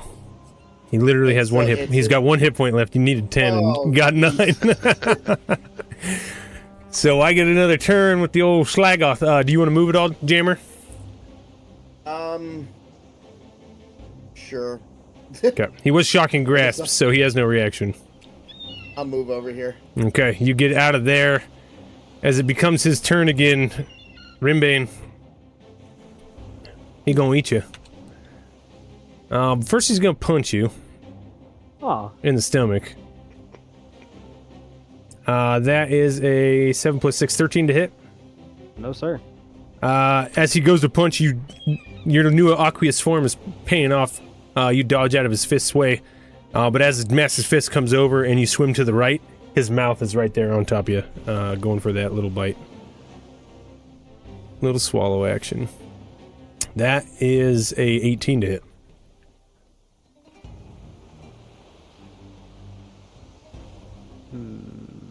You got secret stuff? I was going to try and use silvery barbs. Ooh. I was thinking about using silvery spell. barbs. I've got it.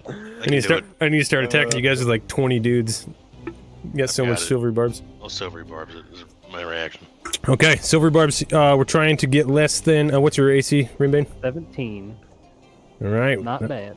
Not bad, not bad. What's the second roll? That is only a 13. So, as the mouth comes down on you, you do one more little swip back to where his fist was. And he looks at you kind of mad, actually. Vicer.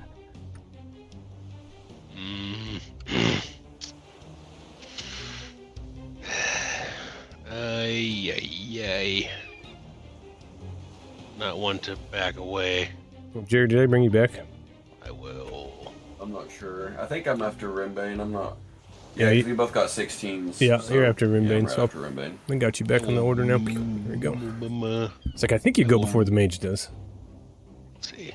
Okay, I move in, and since I gave myself advantage from that silver barbs, I'm gonna Yep. advantage shocking grasp.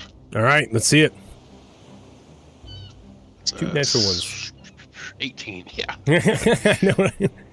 18 absolutely to hit. hits. He's got 1 hit point left. How do you do this? No damage. How do you finish him off?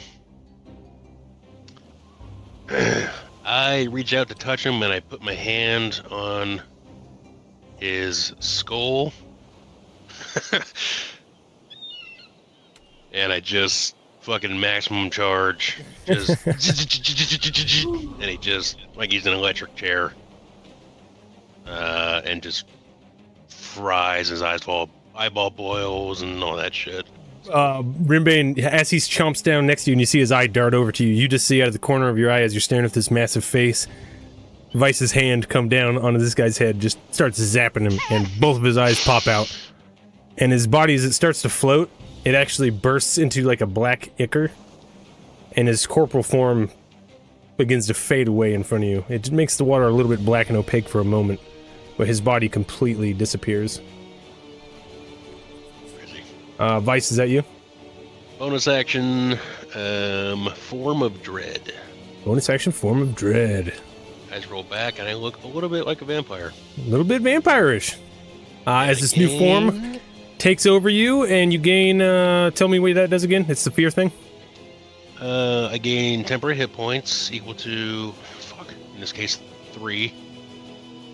And... better than 0. When I hit a creature, I force it to make a wisdom save. If they fail, they're frightened of me until my next turn. Okay, so that, oh yeah, that's right, that procs on a hit. Is that you then? That's it. Okay, Rimbane, what do you got? I'm going to swim down. I'm gonna shock and grasp this one. Alright, let's see it. No advantage this time though. But that's a 24 to hit. She's gonna counterspell you. She's gonna use your reaction. As soon as your electrical hand gets close to her and she feels like she's about to get hit, she uses her reaction to counterspell that, even though it's a cantrip. So your hand fizzles out, you touch her, no energy transfer, she just looks at you and winks. Oh yeah.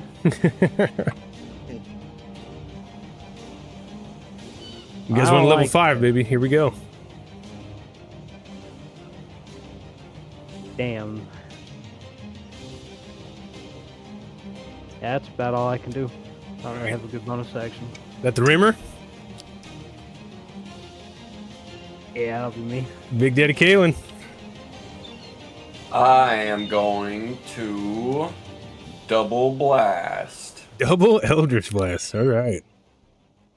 18 on the first one. 18 will hit, and she doesn't have a reaction. 10 on the second.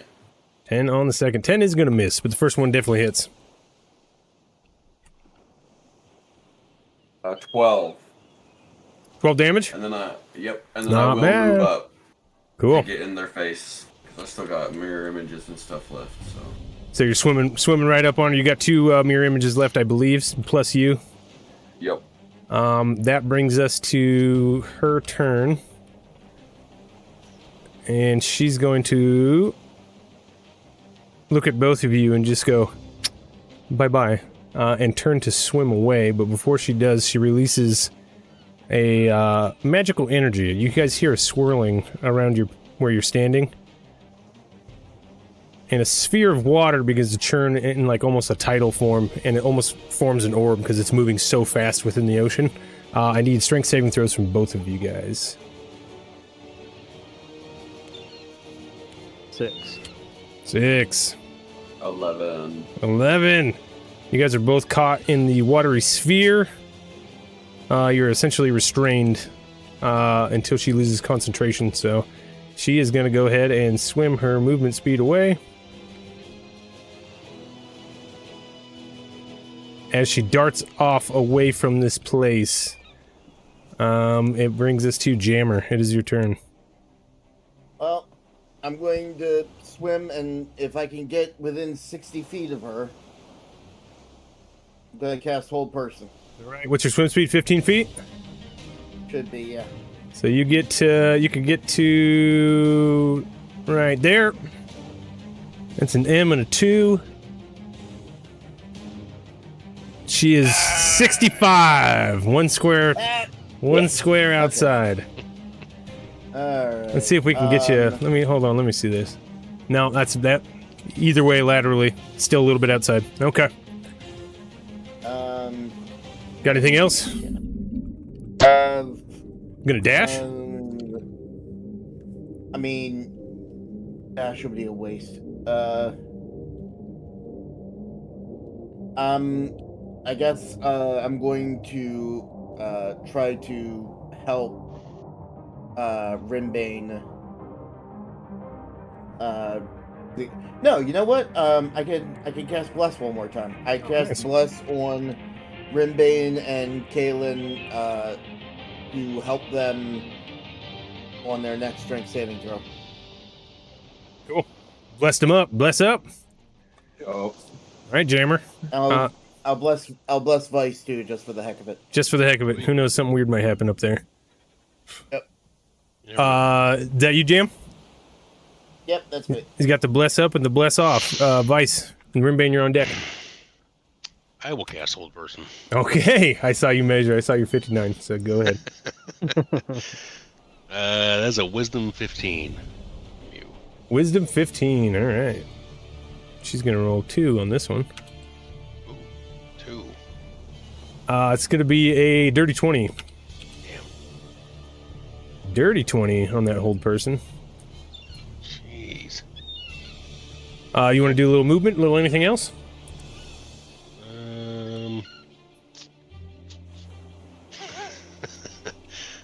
Yeah, I'll move. I can only move 15, but A little closer. wait. How far away she gets in the next one, they might have one more trick. All right. You guys got some tricks up your sleeves. Things like running away from you guys. I guess that's a good sign. Rimbane, Kalen, you're on deck. Rimbane, I need a strength saving throw from you.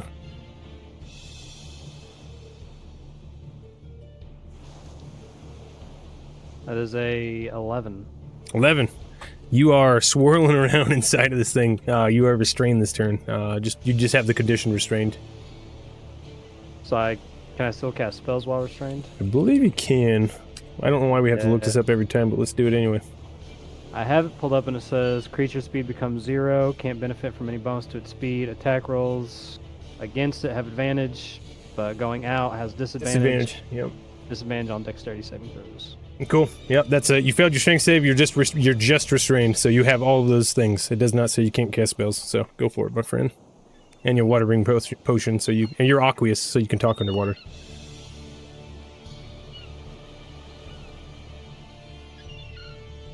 That looks like 30 feet, but it is not 30 feet. Alright, then I'll just do Shock and Grasp. Or not Shock and Grasp, but Firebolt. Firebolt. All right. You arcanely manifest fire, but it's just magic that looks like fire, so it can absolutely go underwater. Loose that bolt, my friend. There's an 11 to hit. 11 sails over her top right shoulder, off into the darkness. You do have bless. Yeah, I rolled the bless. Oh, that was with bless. Okay. All right, Remy, is that you? Yep. All right, Kalen, strength saving throw, please. Oh, I'll get blessed on everything, right? Yep. Saving throws, attack rolls. Yep. 10 plus. I don't know what the save is. It's a D4. What's this D4? Yep. 13. 13. 16 is the DC. You are still restrained, but like Rimbane, you have the ability to cast. Yep, we'll do our double Eldritch Blast. Blam blam. It's nice having 2, isn't it? Yeah. Oh, we got 2 12, so 18 on the first one, even with disadvantage. Both of those will hit, and it hasn't been her turn yet. She has no reaction left. 13. Well, don't I have disadvantage for shooting out of here? Oh, that's right. Yeah, you do still have Okay, disadvantage. yeah, so the first one is good. 7. Okay, maybe. Oh, we're rolling big. 22 with disadvantage. Oh, yeah. Just rolled that damage. So 10 on the second hit. 10. And what was the first one? I think it was 12, because I'm 12. pretty sure I got a 9. That gets us to... she's definitely bloodied. She looks haggard after those 2 force blasts in the back. You even see like her head's actually leaking water out of her tendril-like hair. Kaylin, that was you. She actually has to make a... Glock. She actually has to make 2 saves. She maintains her watery sphere on you. She's going to swim, her maximum swim speed. She dashes away from you guys through the water. almost at the edge of your guys' dark vision at this point. Actually, she's past your dark vision, so I'm even gonna say, Jam, it's your turn. Vice, you can go 15 feet. Where does that get you next turn? Still puts me about 160 away, so 145 away. Okay, so you're 145 away, you got 120 dark vision. I'm gonna say you're the closest, and the other two are restrained, so she's gonna be able to escape, just because you won't be able to see her, with how far away she's gotten. So the din of combat subsides, and you guys are sitting here. A dull silence almost comes over you guys as you're looking around at each other. You look down at the ocean floor where it was littered with gold and diamonds, and you see piles of rusted old metal and cups. Bones littering the entire area. You see, at the edges of this bedrock, at the edges of the treasure pile, quote-unquote, heavy, dark, charred runes surround this space. This looks like some sort of ritual site. Jam, your detect magic did pick up, and you guys still see a chest. And I need you to roll a d6. We're going to see how many other items that detect magic picked up underneath this pile of rubble. 6. 6? Oh. Ah, nice! Cool. So since you rolled the 6, Jam, I'm going to let everybody roll once, and you get to roll 3 times on the D100 table. Nice. Blessed be Jerry. Yeah. That's right. Jam's Jerry. I pat on your back knowingly. And our Jerry. And our Jerry. Alright, Jam, why don't you lead us off? We'll go Jam, Rimbane, Kalen, Vice, and then back to Jam for his remaining. All right. I got a 72. 72. You find... you find a watertight crate. It says 50 LB on it. And it has a cocoa bean on it. And if you're thinking what you're thinking this is, if this is 50 pounds of chocolate, you just found about 500 gold sitting right here. Nice. Let's see. We're gonna go Rimbay next. D100.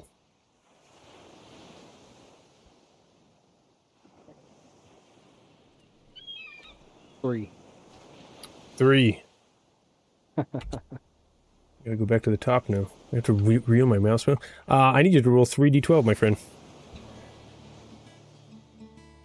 3d12, you say? We're getting some big numbers. 21. Nice. 21. You find 21 pound. Let's see. I'm gonna let you choose. Do you want 21 pounds of, or do you want 21 rations for travel? So like you restock the ship with 21 salted meat rations, or do you want 21 pounds of fruits and meats for your cooking? We'll do the fruits and meats. We need the vitamin C. We need the Absolutely. All of these are in watertight chests, and actually the dates on them have been eaten away at this point, but it's a D&D world, so this is what you get, because I love random tables. Ryan, or sorry, Kalen, D100, yeah, you gotta get rid of scurvy. 71. 71? Oh. For a minute. 71 Bear. Let's see here. Going back down to the bottom. Nice, Jerry. You find as you're digging through the rubble, there is a crate that is loaded, it's painted red, and the paint is starting to peel off. And there's a piece of paper on it that says 3 big X's. And it's a box. Okay. There's porn in here. Red usually signifies something that comes out of a magazine on a ship. Okay. So you're guessing whatever's in there is explosive. Ammo. Yeah, whatever's in there is explosive. Let's see, that was Jerry. Vice. D100. 10. 10. You guys are all over the place. Oh my goodness. You gotta be kidding me. Alright, I just gotta tell you. So Jerry just found 10 explosive cannonballs. And I need I need Vice to roll a D20, please. D20, okay. What did I just do? 16. You found a box with 26 sticks of dynamite in it. Yes. Oh my god. Where's that Kraken at? I love random tables, he says. Kraken and catapult. Light them on fire. I'll use catapult. That's Artificer if I'm I've ever not seen one. Dropping grenades. On people. Above. Depth charges. That's so good. That's so good. Jam, I still need 2 more rolls from you. Amazing. All right.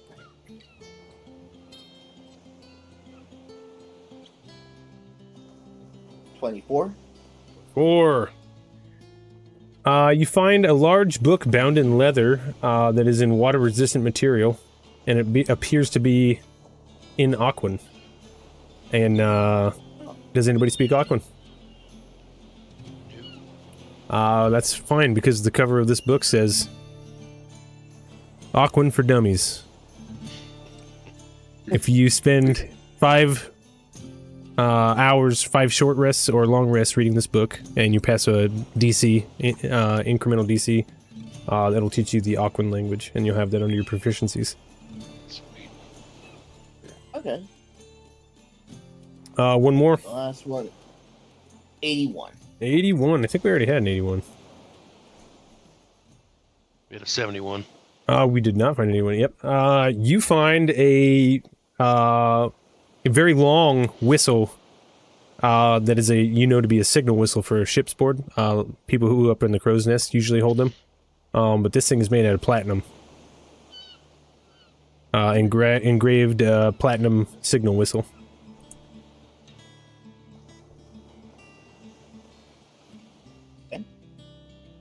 Engraved platinum.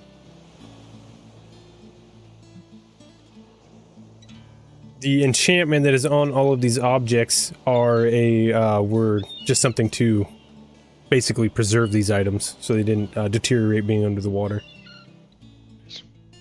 But there was an enchantment also on the chest.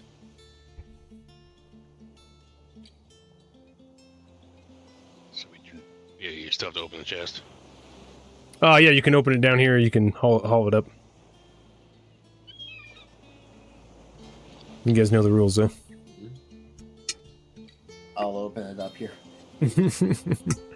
You go down to it, and it doesn't look like it has any way to pick. You can't pick this lock in any way. There's no, key entry point.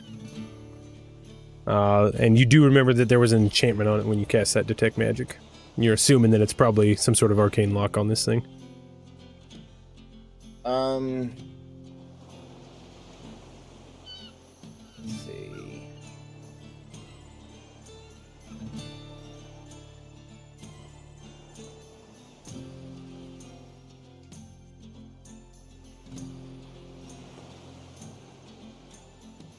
I am not, unless you want me to try to cut it open. An arcane locksmith. And nerds. I have Dispel Magic, but I'm out of 3rd level slots. Ooh. Oh. So we'll have to take it. Sarah did say she we'll was. have to pick it up. She said she was going to Molly's tonight with day check. So you could sleep and you'd still be here in the morning if you want to leave it down here. Okay, we could leave it that. If we're not going anywhere, that's okay. What do you all think?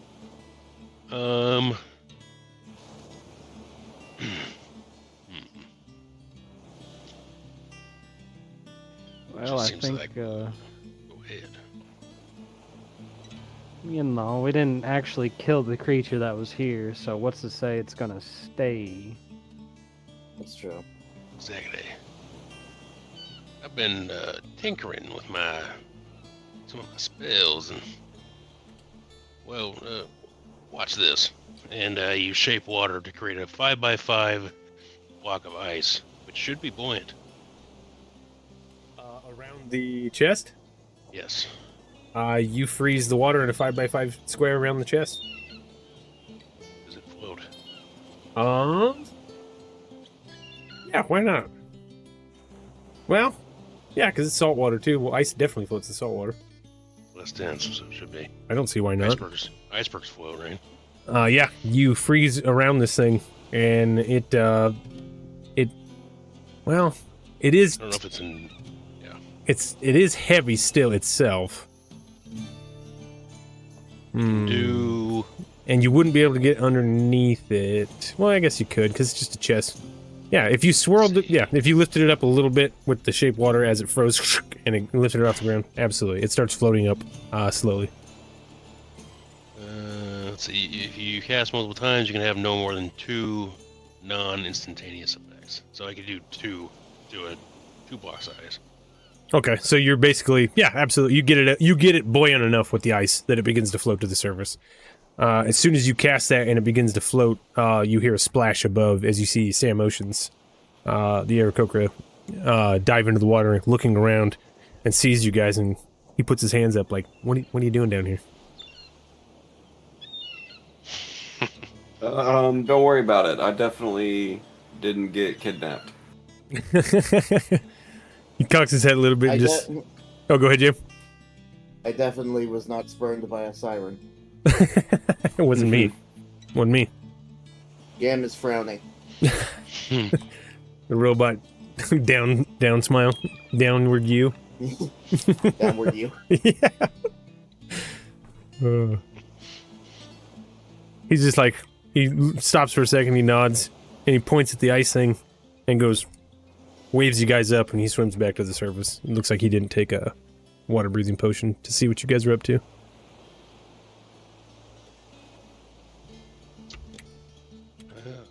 Float along next to the iceberg and head back to the surface. You manage to float this thing up to the surface. As you break through, you're still a little ways outside of where the Storm Chaser is currently parked. You see Sam Oceans. He's clambering back over the folding boat. It's got a couple of day check members in it. As your guys' heads breaks through the surface, he's like, "Day check's out. You coming with us back to Molly's, or you guys staying on the ship tonight?" Magnus is still in his room, and he did kind of tell you guys to not move the ship around. So, we'll see you guys tomorrow. And they start rowing towards shore. Yeah, whatever happened to Magnus? And summoning the hag. He hasn't come out of his room still yet. Working on imprisoning it. Yep. Yeah. So what he's essentially doing is he's trying to convert her summoning spell. He's trying to make very minor arcane changes that warp it into a imprisonment spell. Like if you summon a demon, magic circle essentially. Okay. So it's going to be, well, it's an undetermined amount of time. How long that's going to take. He didn't think it was going to take weeks, but he also said, just keep the ship still while he's working. At this point, it's only been probably 30 minutes. I think Tobias is on the deck when you guys come over the edge, and he just looks over and goes, "What are you guys doing down there? Looks like you found something." As the ice cube comes floating up with the chest inside. You could say we've been busy. I need to rest for a long time. Well, get on up here. Let's see what's inside that box, too, huh? You're lucky there's only a couple left on board. You hear the people on Sam's boat go, "Ah, crap." Who cares? We're going to Molly's. Let's go. They keep paddling off. Yeah, you guys get back up on deck. You manage to secure the chest on the deck. Says the water unfreezes in 1 hour. I think you can unfreeze it too, can't you, if you want to? Probably. I don't see why you couldn't, so we'll just say, for the sake of brevity, you can. Sweet. Begins to melt away. There's no noticeable locking mechanism on this thing. It is just a shut chest. It is banded with iron. It was gold for a little while, but now as you get it out of the water, it is banded with iron, showing small signs of rust. What do you guys want to do? I don't think I have anything useful. Try and open this.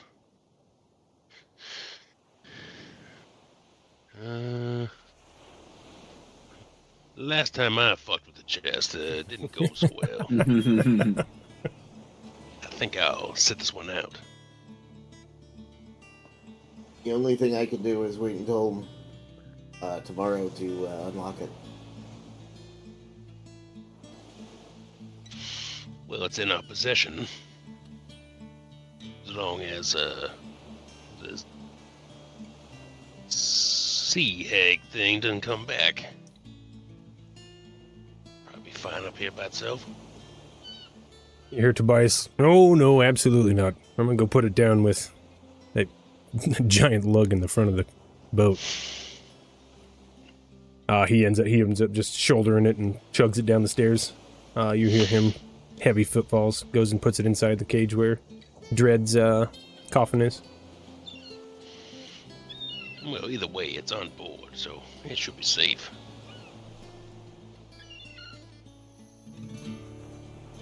Well, I don't know about you gentlemen, but I'm fucking exhausted. I could use a nap. I could take a little break. You guys gonna take a short rest? You just woke up about an hour and a half ago, so no long rest.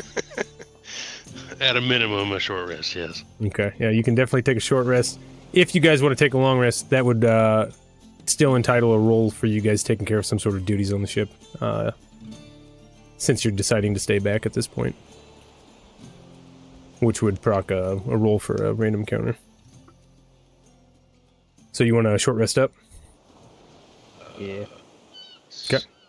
It's safe enough for a short rest. There's still enough of a skeleton crew that nobody has to do a lookout for an hour or so. So you guys go and take your short rest. And actually, that's where we'll call it for tonight. And pick up next week. You guys are trying to modify a hag's summoning ritual to imprison it. And then use whatever essence it uses to manifest. Once you trap it, Magnus thinks that he could tune in and see where the image of the creature is being projected from, and maybe use that as some sort of homing beacon. The captain is away, and Magnus left you guys in charge of making sure that he doesn't get disturbed. Ran into a little bit of a underwater situation. Somebody likes pretty ladies and pretty things. Almost got slag-offed, but didn't. And if you remember correctly, that was probably, you'd guess that was like a medium-sized slag-off, because the one on Salt Rock was massive. And Oh yeah. the merfolk are always, that's 2 sightings of slag-offs, and they're both times merfolk have been involved. So we'll keep that in your guys' head as your most of your crew, or half the crew at least, makes way for merriment over at Molly's for the evening, not unlike you guys did last night. Yeah, that's what we'll pick up next week. Thanks for playing, homies. Yep, I had fun. GG. I didn't know what was going to happen under the water there for a minute. That was getting spooky. Yep, I forgot to roll I forgot to roll my extra D6. I whipped my advantage swing with a crit on 19s and went to sleep. I buffed and then went to bed. That was funny. If I forgot to add my D6 underwater lightning damage, that would have been 5 more damage for 26. So you guys are lucky. Yeah, that one electrical attack almost killed Rimbe. Yeah.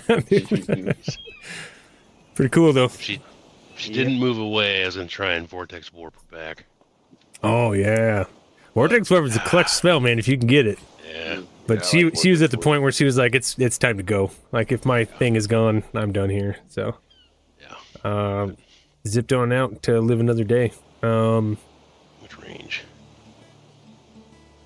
Not to mention, you did clear a siren that was setting up a foothold right outside of Molly's too. So if you tell somebody about that, who knows what could happen.